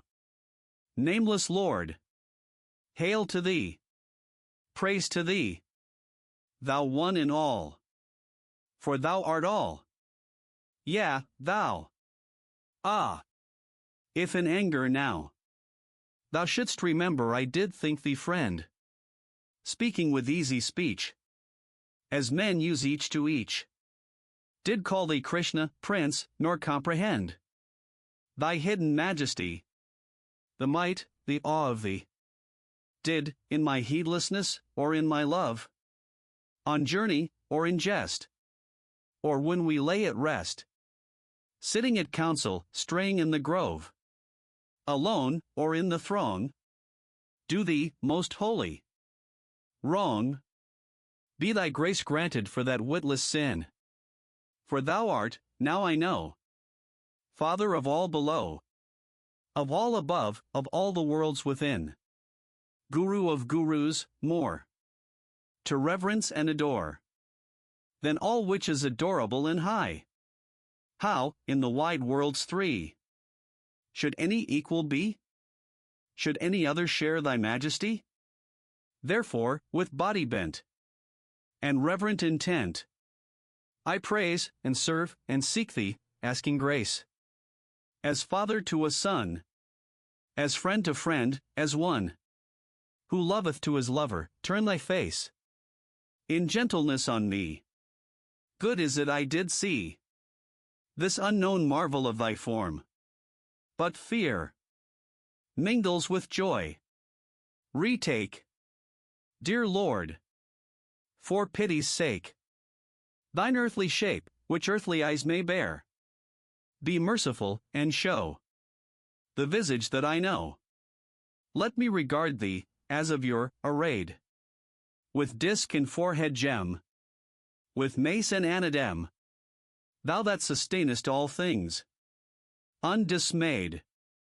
Let me once more behold, before my loved of old, thou of the 1,000 arms and countless eyes, this frightened heart is fain to see restored again my charioteer in Krishna's kind disguise. Krishna. Yea, thou hast seen, Arjuna, because I loved thee well, the secret countenance of me, revealed by mystic spell, shining, and wonderful, and vast, majestic, manifold, which none save thou in all the years had favor to behold. For not by Vedas cometh this, nor sacrifice, nor alms, nor works well done, nor penance long, nor prayers, nor chaunted psalms, that mortal eyes should bear to view the immortal soul unclad, Prince of the Kurus. This was kept for thee alone. Be glad. Let no more trouble shake thy heart, because thine eyes have seen my terror with my glory. As I before have been, so will I be again for thee, with lightened heart behold. Once more I am thy Krishna, the form thou knewst of old. Sanjaya. These words to Arjuna spake Vasudev, and straight did take back again the semblance dear of the well-loved charioteer. Peace and joy it did restore, when the prince beheld once more mighty Brahma's form and face, clothed in Krishna's gentle grace. Arjuna. Now that I see come back, Janardana, This friendly human frame, my mind can think. Calm thoughts once more, my heart beats still again. Krishna. Yeah. It was wonderful and terrible to view me as thou didst, dear prince. The gods dread and desire continually to view. Yet not by Vedas, nor from sacrifice, nor penance, nor gift-giving, nor with prayer, shall any so behold, as thou hast seen. Only by fullest service, perfect faith, and uttermost surrender am I known, and seen, and entered into, Indian prince. Who doeth all for me, who findeth me? In all, adoreth always, loveth all.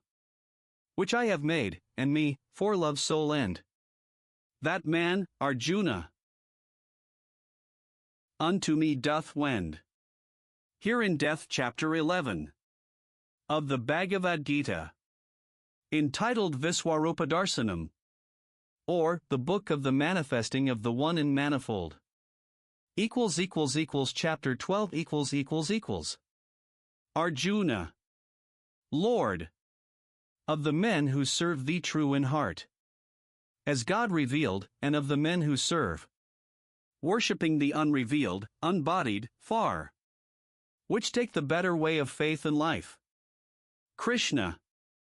Whoever serve me as I show myself, constantly true, in full devotion fixed, those hold I very holy.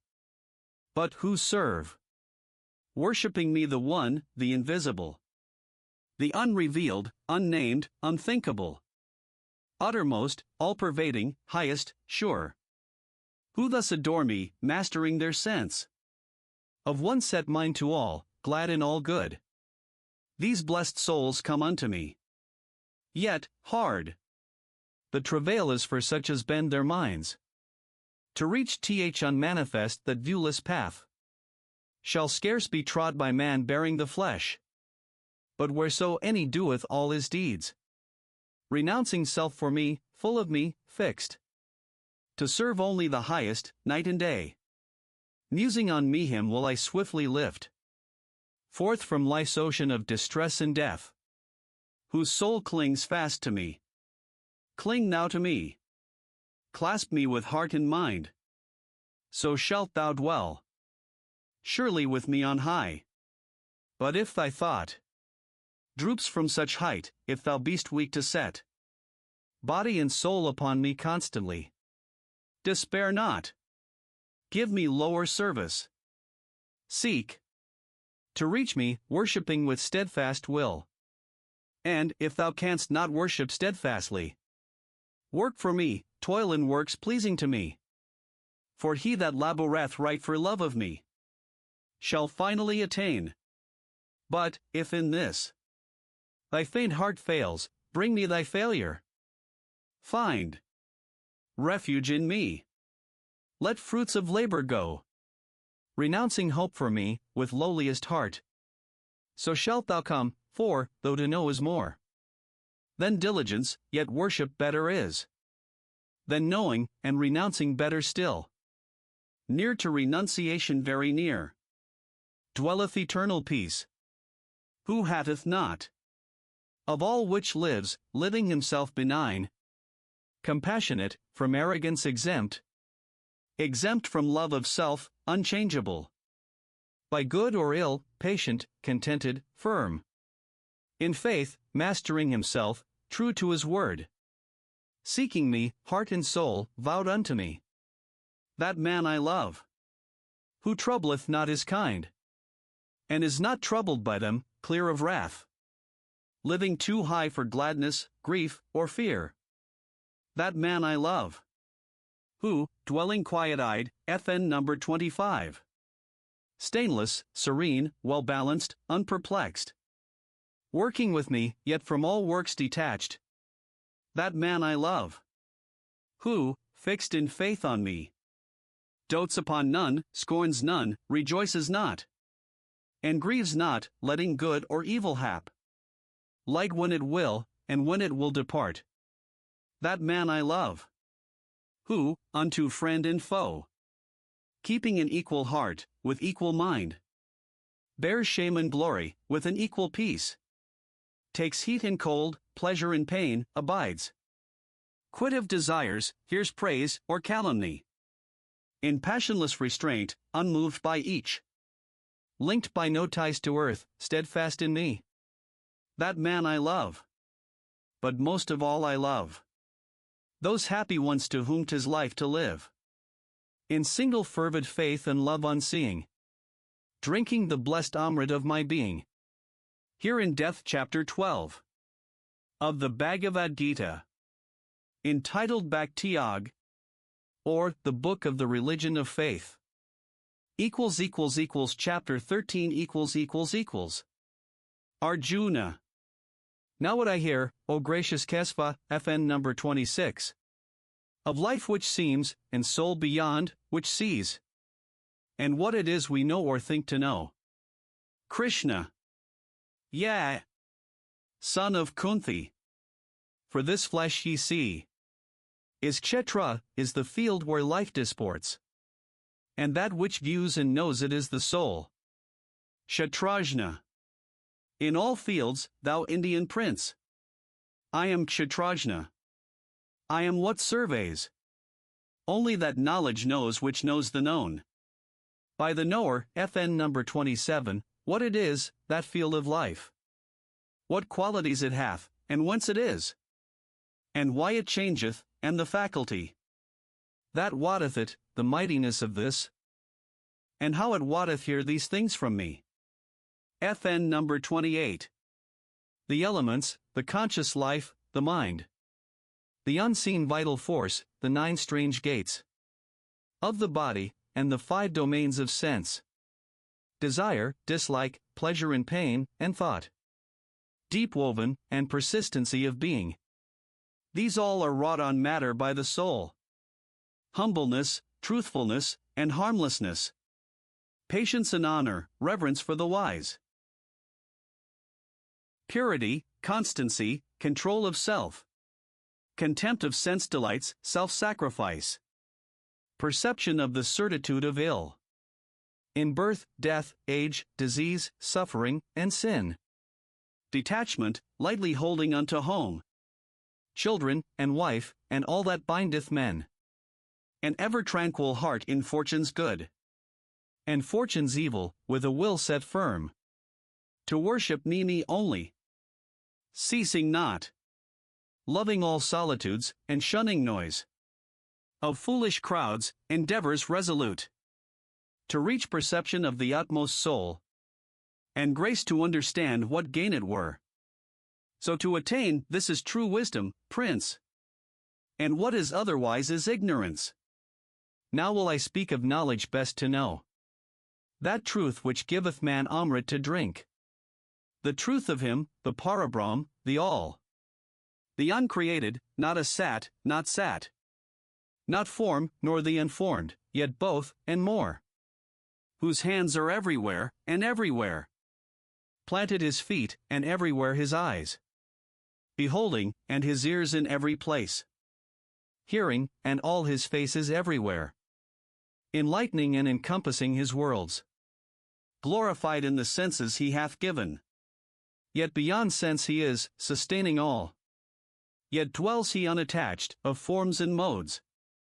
Master, yet neither form nor mode hath he. He is within all beings and without. Motionless, yet still moving, not discerned. For subtlety of instant presence, close. To all, to each, yet measurelessly far. Not manifold, and yet subsisting still. In all which lives, forever to be known. As the sustainer, yet, at the end of times, he mocketh all to end and recreates. The light of lights he is, in the heart of the dark. Shining eternally. Wisdom he is. And wisdom's way, and guide of all the wise.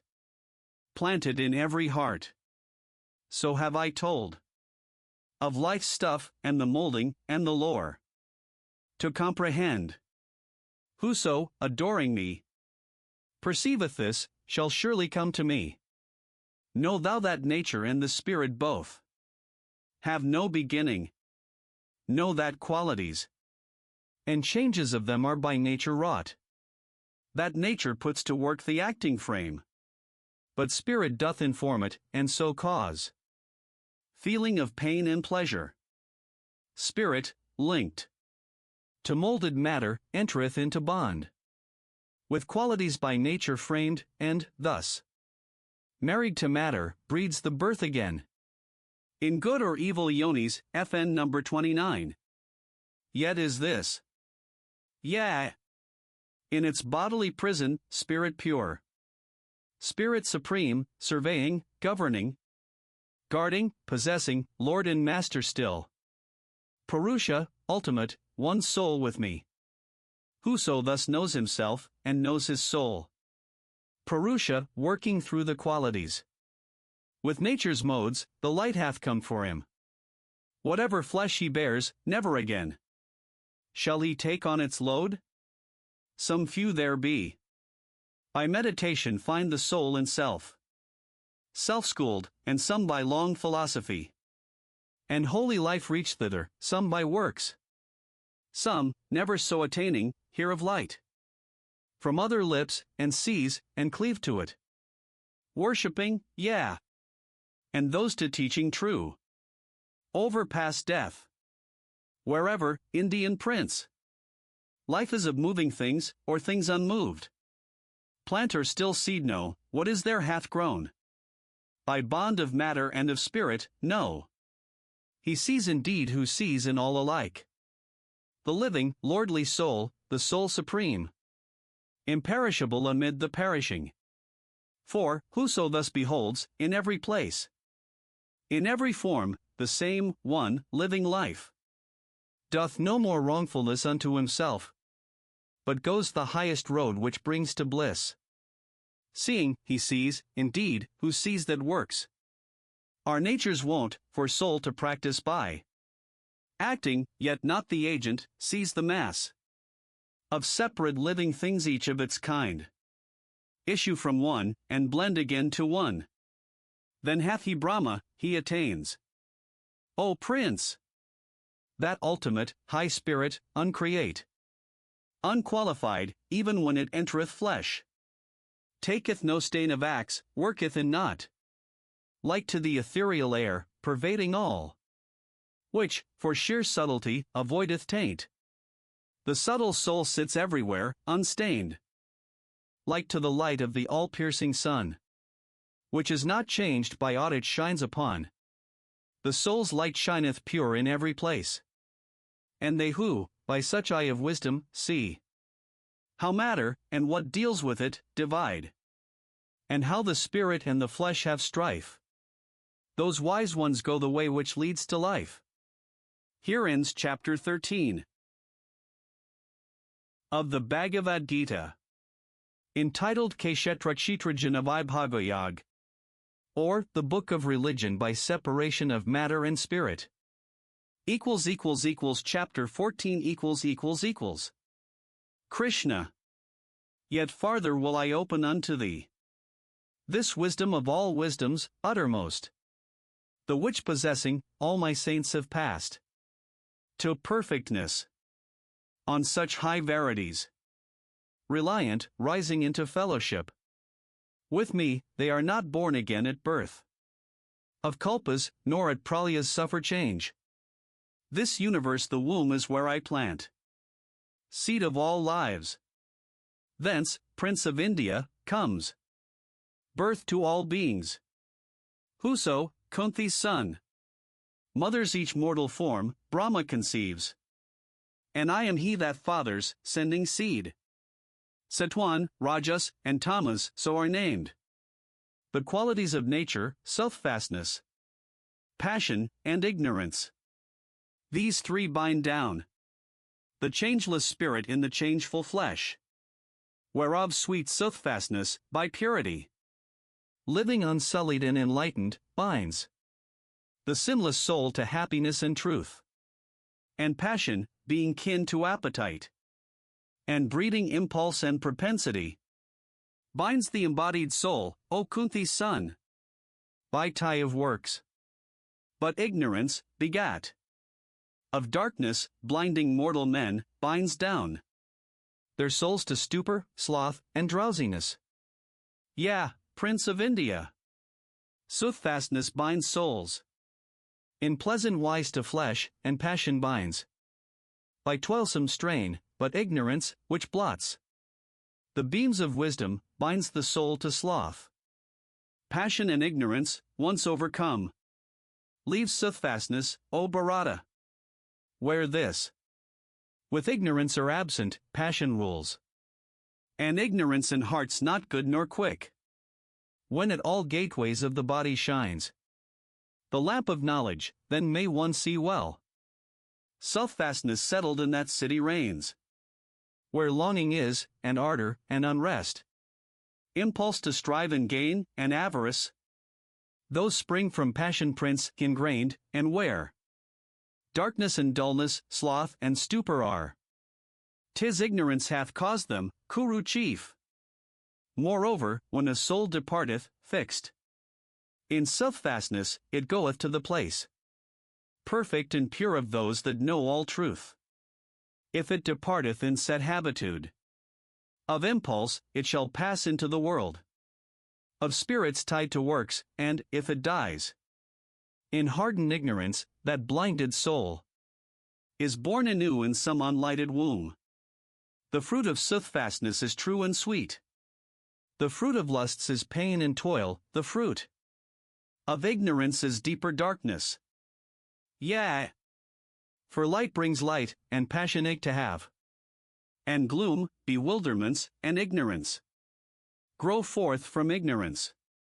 Those of the first rise ever higher, those of the second mode take a mid-place, the darkened souls sink back to lower deeps, loaded with witlessness. When, watching life, the living man perceives the only actors are the qualities, and knows what rules beyond the qualities, then is he come nigh unto me. The soul, thus passing forth from the three qualities, whereby arise all bodies overcomes birth, death, sorrow, and age, and drinketh deep the undying wine of Amrit. Arjuna. O, my lord! Which be the signs to know him that hath gone past the three modes? How liveth he? What way leadeth him safe beyond the threefold modes? Krishna. He who with equanimity surveys luster of goodness, strife of passion, sloth of ignorance, not angry if they are, not wishful when they are not, he who sits a sojourner and stranger in their midst, unruffled, standing off, saying serene. When troubles break, these be the qualities. He unto whom self-centered grief and joy sound as one word, to whose deep-seeing eyes the clod, the marble, and the gold are one, whose equal heart holds the same gentleness for lovely and unlovely things, firm set, well pleased in praise and dispraise, satisfied with honor or dishonor, unto friends and unto foes alike in tolerance. Detached from undertakings, he is named surmounter of the qualities, and such, with single, fervent faith adoring me, passing beyond the qualities, conforms to Brahma, and attains me.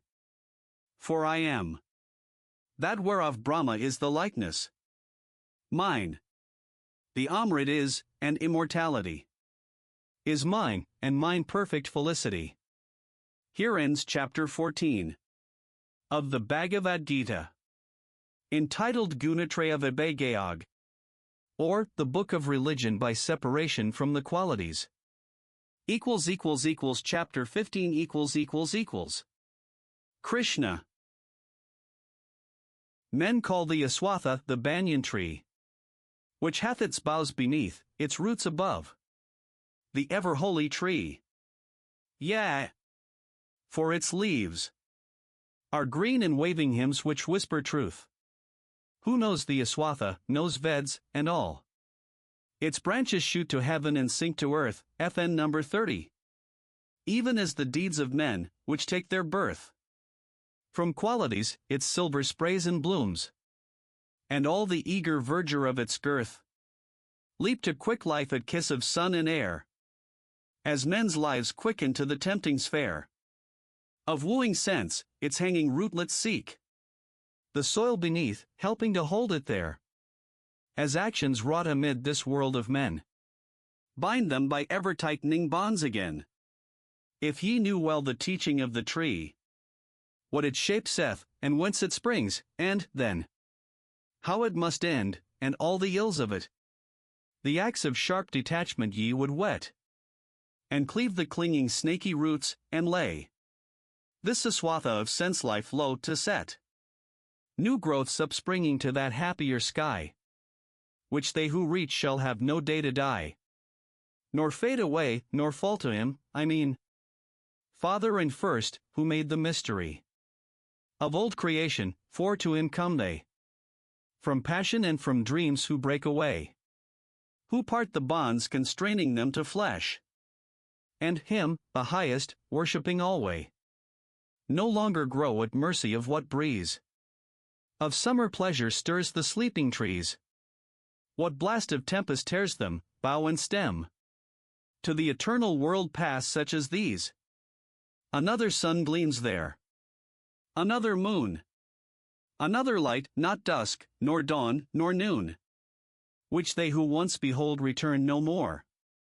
They have attained my rest, life's utmost boon. When, in this world of manifested life, the undying spirit, setting forth from me, taketh on form, it draweth to itself, from being's storehouse, which containeth all senses and intellect, the sovereign soul, thus entering the flesh, or quitting it, gathers these up, as the wind gathers scents, blowing above the flower beds. Ear and eye, and touch and taste, and smelling, these it takes. Yeah, and a sentient mind, linking itself to sense things so. The unenlightened ones mark not that spirit when he goes or comes, nor when he takes his pleasure in the form conjoined with qualities, but those see plain who have the eyes to see. Holy souls see, which strive thereto. Enlightened, they perceive that spirit in themselves, but foolish ones, even though they strive, discern not, having hearts unkind-led, ill-informed. Know, too, from me shineth the gathered glory of the suns, which lighten all the world, from me the moons draw silvery beams, and fire fierce loveliness. I penetrate the clay, and lend all shapes their living force. I glide into the plant, root, leaf, and bloom to make the woodlands green with springing sap, becoming vital warmth.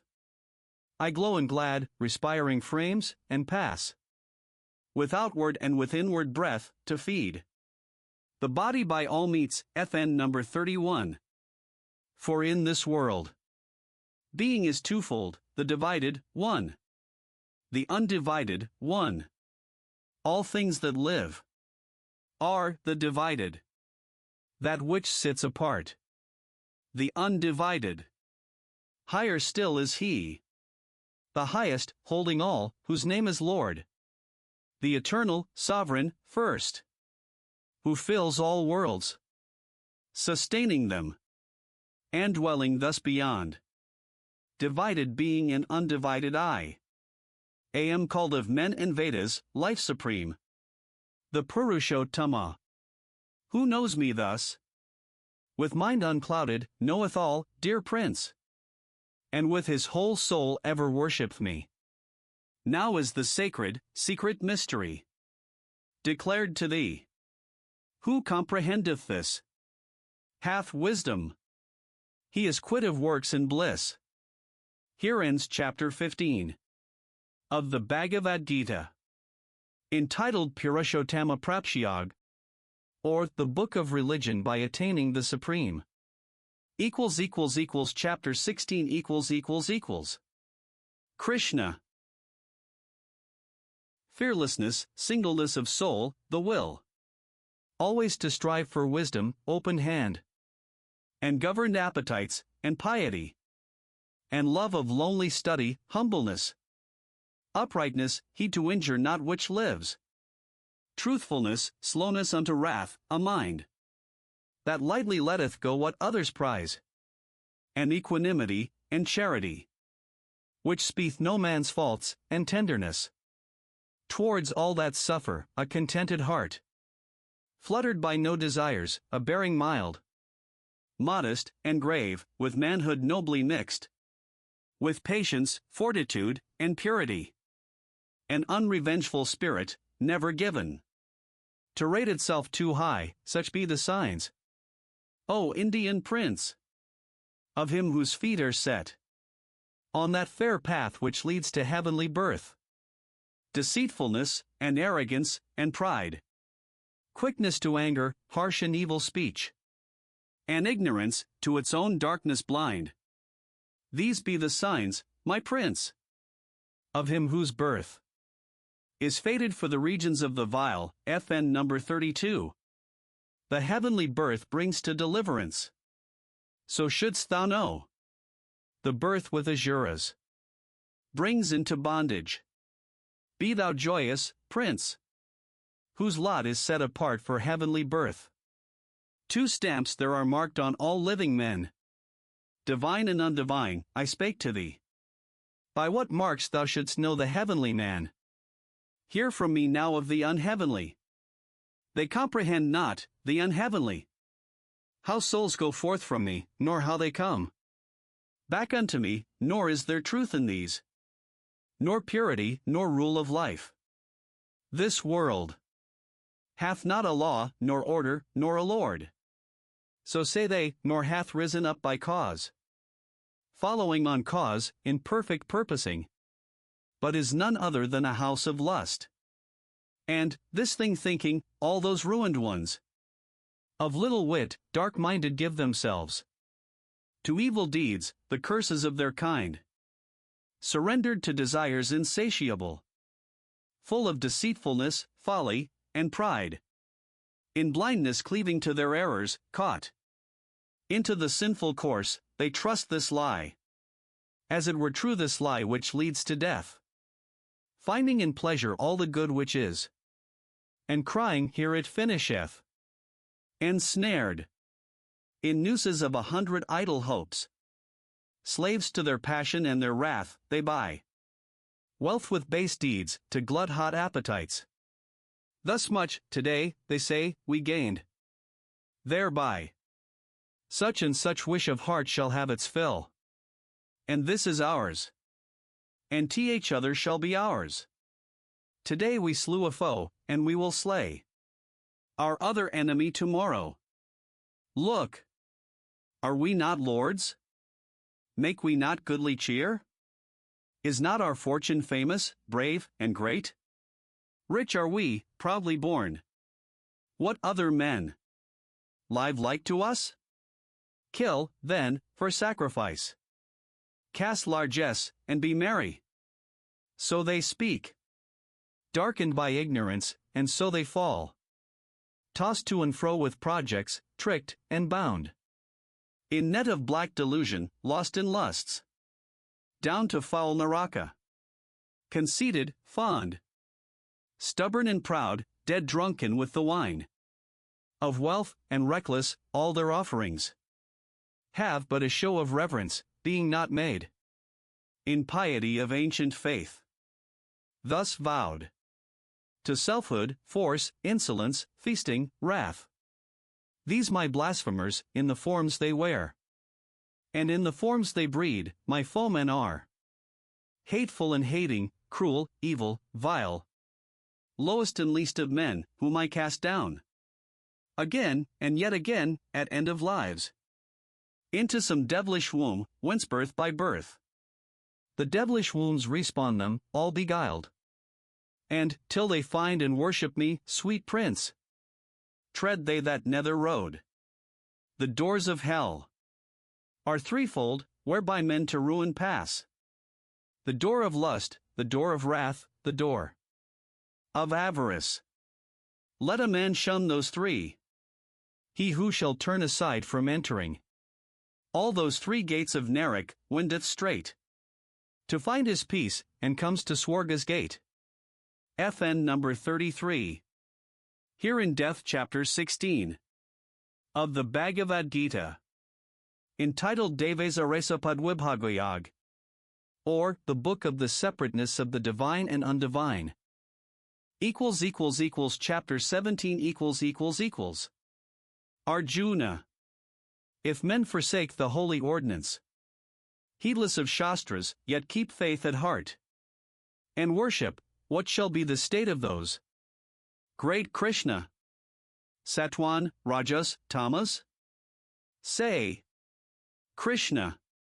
Threefold the faith is of mankind in springs from those three qualities of becoming true, or passion-stained, or dark, as thou shalt hear. The faith of each believer, Indian prince, conforms itself to what he truly is. Where thou shalt see a worshipper, that one to what he worships lives assimilate. Such as the shrine, so is the votary. The soothfast souls adore true gods, the souls obeying Rajas worship Rakshasas, FN number 34. Or Yakshas, and the men of darkness pray to Pretas and to Buddhas, FN number 35, and those who practice bitter penance, not enjoined by rightful rule penance which hath its root in self-sufficient, proud hypocrisies. Those men, passion-beset, violent, wild, torturing the witless ones my elements, shut in fair company within their flesh. Nay, me myself, present within the flesh, know them to devils devoted, not to heaven. For like as foods are threefold for mankind, in nourishing, so is their threefold way of worship, abstinence, and almsgiving. Hear this of me. There is a food which brings force, substance, strength, and health, and joy to live, being well seasoned, cordial, comforting, the soothfast meat. And there be foods which bring aches and unrests, and burning blood, and grief, being too biting, heating, salt, and sharp, and therefore craved by too strong appetite. And there is foul food kept from overnight, FN number 36. Savorless, filthy, which the foul will eat. A feast of rottenness, meat for the lips of such as love the darkness. Thus with rites, a sacrifice not for rewardment made, offered in rightful wise, when he who vows saith, with heart devout, this I should do, is soothfast right. But sacrifice for gain, offered for good repute, be sure that this, O best of Bharatas, is Rajas right, with stamp of passion, and a sacrifice, offered against the laws, with no due dole, of food giving, with no accompaniment, of hallowed him, nor largesse to the priests. In faithless celebration, call it vile, the deed of darkness, lost, worship of gods, meriting worship, lowly reverence, of twiceborns, teachers, elders, purity, rectitude, and the Brahmacharyas vow, and not to injure any helpless thing. These make a true religiousness of act. Words causing no man woe, words ever true. Gentle and pleasing words, and those ye say in murmured reading of a sacred writ. These make the true religiousness of speech. Serenity of soul, benignity, sway of the silent spirit, constant stress. To sanctify the nature, these things make good right and true religiousness of mind. Such threefold faith, in highest piety, kept, with no hope of gain, by heart's devote, is perfect work of Satwan, true belief. Religion shown in act of proud display, to win good entertainment, worship, fame. Such say is of Rajas, rash and vain. Religion followed by a witless will, to torture self, or come at power to hurt another. 'Tis of Tamas, dark and ill. the gift lovingly given when one shall say, now must I gladly give, when he who takes can render nothing back, made in due place, due time, and to a meet recipient, is gift of Satwan, fair and profitable. The gift selfishly given, where to receive, is hoped again, or when some end is sought, or where the gift is proffered with a grudge. This is of Rajas, stained with impulse, Illinois. The gift churlishly flung, at evil time, in wrongful place, to base recipient, made in disdain or harsh unkindliness, is gift of Tamas, dark, it doth not bless. FN number 37. Here in Death chapter 17 of the Bhagavad Gita, entitled Sradhatreya Vibhagayag, or the Book of Religion by the Threefold Kinds of Faith. Chapter 18 Arjuna. Fain would I better know, thou glorious one, the very truth heart's Lord, of sannyas, abstention and enunciation, Lord, Tyaga, and what separates these twain? Krishna. The poets rightly teach that sannyas is the foregoing of all acts which spring out of desire, and their wisest say, Tyaga is renouncing fruit of acts. There be among the saints some who have held all actions sinful, and to be renounced, and some who answer, nay, the goodly acts, as worship, penance, alms must be performed. Hear now my sentence, best of Bharatas. 'Tis well set forth, O chaser of thy foes. Renunciation is of threefold form, and worship, penance, alms, not to be stayed. Nay, to be gladly done, for all those three are purifying waters for true souls. Yet must be practiced even those high works, in yielding up attachment, and all fruit produced by works. This is my judgment, Prince. This my insuperable and fixed decree. Abstaining from a work by right prescribed never is meet. So to abstain doth spring from darkness, and delusion teacheth it. Abstaining from a work grievous to flesh, when one saith, 'tis unpleasing, this is null. Such an one acts from passion, not of gain, wins his renunciation. But, Arjun, abstaining from attachment to the work, abstaining from rewardment in the work, while yet one doeth it full faithfully, saying, 'tis right to do, that is true act, and abstinence. Who doeth duties so, unvexed if his work fail, if it succeed, unflattered, in his own heart justified, quit of debates and doubts, his is true act. For, being in the body, none may stand wholly aloof from act, yet, who abstains from profit of his acts is abstinent. The fruit of labors, in the lives to come, is threefold for all men, desirable and undesirable, and mixed of both. But no fruit is at all where no work was. Hear from me, long-armed Lord, the makings 5, which go to every act, in Sankhya taught, as necessary. First the force, and then the agent, next, the various instruments. Fourth, the especial effort, fifth, the God. What work soever any mortal doth, of body, mind, or speech, evil or good, by these 5 doth he that. Which being thus, whoso, for lack of knowledge, seeth himself as the sole actor, knoweth not at all, and seeth not. Therefore, I say, if one, holding aloof from self with unstained mind, should slay all yonder host, being bid to slay, he doth not slay, he is not bound thereby. Knowledge, the thing known, and the mind which knows, these make the threefold starting ground of act. The act, the actor, and the instrument, these make the threefold total of the deed. But knowledge, agent, act, are differenced by 3 dividing qualities. Hear now. which be the qualities dividing them. There is true knowledge. Learn thou it is this: to see one changeless life in all the lives, and in the separate, one inseparable. There is imperfect knowledge, that which sees the separate existences apart, and, being separated, holds them real. There is false knowledge, that which blindly clings to one as if 'twere all, seeking no cause. Deprived of light, narrow, and dull, and dark. There is right action, that which being enjoined is wrought without attachment, passionlessly.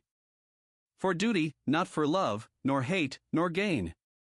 There is vain action, that which men pursue, aching to satisfy desires, impelled by sense of self, with all-absorbing stress.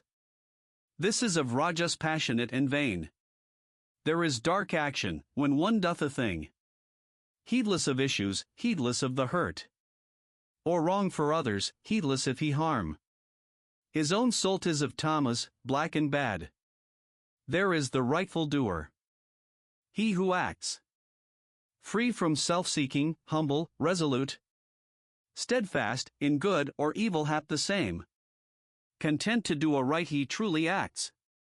There is impassioned doer, he that works from impulse, seeking profit, rude and bold, to overcome, unchastened, slave by turns, of sorrow and of joy, of rajas he. And there be evil doers, loose of heart, low-minded, stubborn, fraudulent, remiss, dull, slow, despondent children of the dark. Here, too, of intellect and steadfastness. The threefold separation, conqueror prince. How these are set apart by qualities. Good is the intellect which comprehends the coming forth and going back of life. What must be done, and what must not be done. What should be feared, and what should not be feared. What binds and what emancipates the soul. That is of Satwan, prince. Of soothfastness. Marred is the intellect which, knowing right, and knowing wrong, and what is well to do, and what must not be done, yet understands. Not with firm mind, nor as the calm truth is. This is of rajas, prince. And passionate.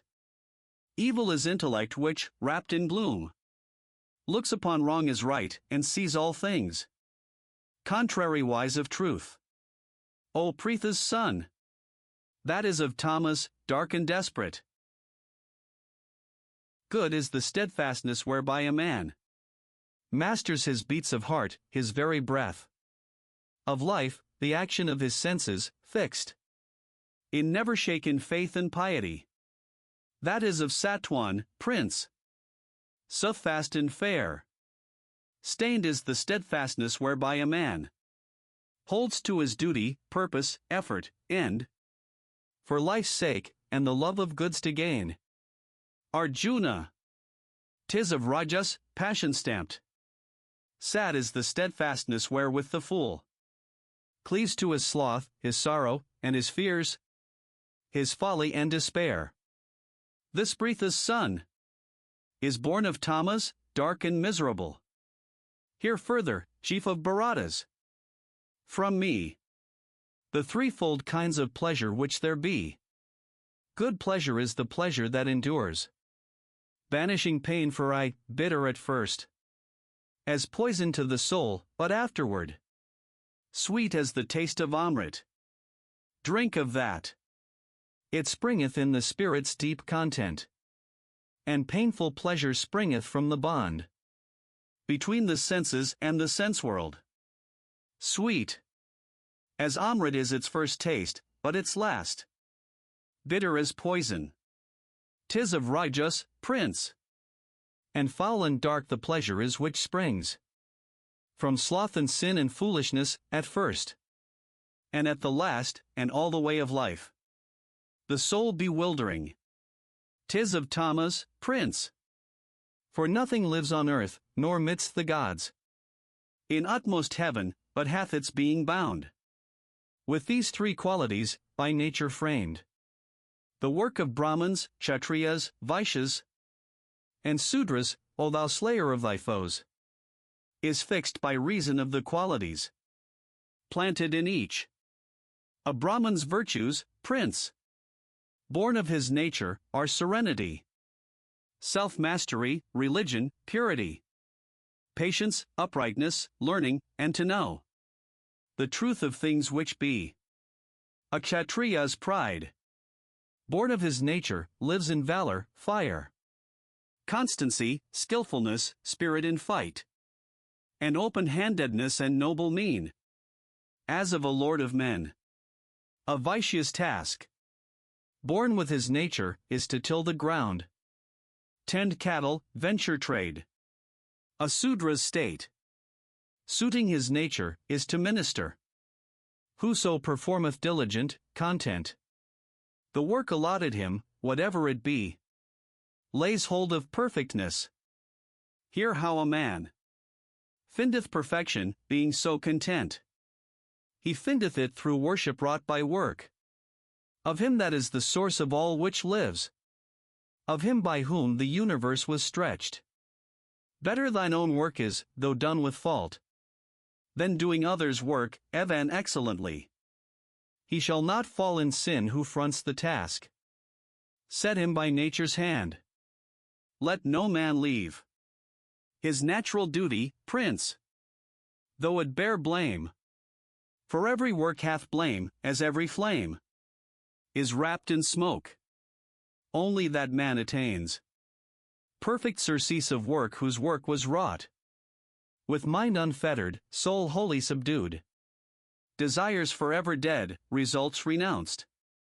Learn from me, son of Kunti, also this, how one, attaining perfect peace, attains Brahm, the supreme, the highest height of all, devoted with a heart grown pure, restrained in lordly self-control, foregoing wiles of song and senses, freed from love and hate, dwelling mid solitudes, in diet spare, with body, speech, and will tamed to obey, ever to holy meditation vowed, from passions liberate, quit of the self, of arrogance, impatience, anger, pride, freed from surroundings, quiet, lacking not.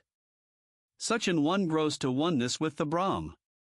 Such an one, growing one with Brahm, serene, sorrows no more, desires no more, his soul, equally loving all that lives, loves well me, who have made them, and attains to me. By the same love and worship doth he know me as I am, how high and wonderful. And knowing, straightway enters into me. And whatsoever deeds he doeth fixed in me, as in his refuge he hath won, forever and forever by my grace, eternal rest. So win thou in thy thoughts, do all thou dost for me, renounce for me, sacrifice heart and mind and will to me, liven the faith of me, in faith of me, all dangers thou shalt vanquish, by my grace. But, trusting to thyself and heeding not, thou canst but perish. If this day thou say'st, relying on thyself, I will not fight, vain will the purpose prove. Thy qualities would spur thee to the war. What thou dost shun, misled by fair illusions, thou wouldst seek against thy will, when the task comes to thee, waking the promptings in thy nature set. There lives a master in the hearts of men, mocketh their deeds, by subtle pulling strings, dance to what tune he will, with all thy soul. Trust him, and take him for thy succor, prince. So only so, Arjuna, shalt thou gain, by grace of him, the uttermost repose, the eternal place. Thus hath been opened thee this truth of truths, the mystery more hid than any secret mystery. Meditate, and as thou wilt then act. Nay, but once more, take my last word, my utmost meaning have. Precious thou art to me, right well beloved. Listen. I tell thee for thy comfort this. Give me thy heart. Adore me. Serve me. Cling. In faith and love and reverence to me. So shalt thou come to me. I promise true. For thou art sweet to me. And let go those rights and rid duties. Fly to me alone. Make me thy single refuge. I will free thy soul from all its sins. Be of good cheer. Hide, the holy Krishna saith. This from him that hath no faith.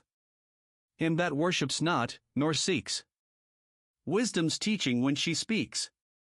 Hide it from all men who mock. But, wherever, mid the flock of my lovers, one shall teach this divinest, wisest speech. Teaching in the faith to bring truth to them, and offering of all honor unto me. Unto Brahma cometh he. Nay, and nowhere shall ye find any man of all mankind doing dearer deed for me. Nor shall any dearer be in my earth. Yea, furthermore, whoso reads this converse o'er, held by us upon the plain, pondering piously in fain, he hath paid me sacrifice. Krishna speaketh in this wise. Yea, and whoso, full of faith, heareth wisely what it saith, heareth meekly when he dies, surely shall his spirit rise to those regions where the blessed, free of flesh, in joyance rest. Hath this been heard by thee, O Indian prince? With mind intent? Hath all the ignorance which bred thy trouble vanished, my Arjun? Arjuna. Trouble and ignorance are gone. The light hath come unto me, by thy favor, Lord. Now am I fixed. My doubt is fled away. According to thy word, so will I do. Sanjaya. Thus gathered I the gracious speech of Krishna, O my king. Thus have I told, with heart athrill, this wise and wondrous thing. By great Vyasa's learning writ, how Krishna's self made known. The yoga, being yoga's lord. So is the high truth shown. And I, when I remember, O Lord my king, again, Arjuna and the god in talk, and all this holy strain. Great is my gladness, when I muse that splendor, passing speech. Of Hari, visible and plain, there is no tongue to reach. My marvel and my love and bliss. O archer prince! All hail! O Krishna, Lord of Yoga! Surely there shall not fail blessing, and victory, and power, for thy most mighty sake. Where this song comes of Arjun, and how with God he spake. Here ends, with chapter 18. Entitled Moksha Sanyasayog, or The Book of Religion by Deliverance and Renunciation. The Bhagavad Gita. FN number 1, some repetitionary lines are here omitted. FN number 2, technical phrases of Vedic religion. FN number 3, the whole of this passage is highly involved and difficult to render. FN number 4, I feel convinced Sankyanan and Yoginan must be transposed here in sense. FN number 5, I am doubtful of accuracy here. FN number 6, a name of the sun. FN number 7, without desire of fruit. FN number 8, that is, joy and sorrow, success and failure, heat and cold, and C. FN number 9, i.e., the body. FN number 10, the Sanskrit has this play on the double meaning of Atman. FN number 11, so an original. FN number 12, beings of low and devilish nature. FN number 13, Krishna. FN number 14, I read here Janma, birth, not Jara, age. FN number 15, I have discarded 10 lines of Sanskrit text here as an undoubted interpolation by some Vedantist. FN number 16, the Sanskrit poem here rises to an elevation of style and manner which I have endeavored to mark by change of meter. FN number 17, Ahimsa. FN number 18, the nectar of immortality. FN number 19, called the Jap. FN number 20, the compound form of Sanskrit words. FN number 21, Kamalapatraksha. FN number 22, these are all divine or deified orders of the Hindu pantheon. FN number 23, hail to the God of gods. Be favorable. FN number 24, the wind. FN number 25, not peering about, anapeksha. FN number 26, the Calcutta edition of the Mahabharata has these three opening lines. FN number 27, this is the nearest possible version of Kshetra Chitra Janayajanan and Yat Tajnan Matan Mama. FN number 28, I omit 2 lines of the Sanskrit here, evidently interpolated by some Vedantist. FN number 29, wombs. FN number 30, I do not consider the Sanskrit verses here, which are somewhat freely rendered an attack on the authority of the Vedas, with Mr. Davies, but a beautiful lyrical episode, a new parable of the fig tree. FN number 31, I omit a verse here, evidently interpolated. FN number 32, of the Asuras, lit. FN number 33, I omit the 10 concluding shlokas, with Mr. Davis.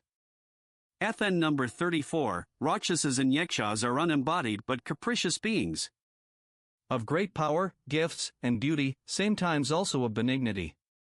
FN number 35, these are spirits of evil wandering ghosts. FN number 36, Utayaman, food which has remained after the watches of the night. In India this would probably go bad. FN number 37, I omit the concluding shlokas, as of very doubtful authenticity.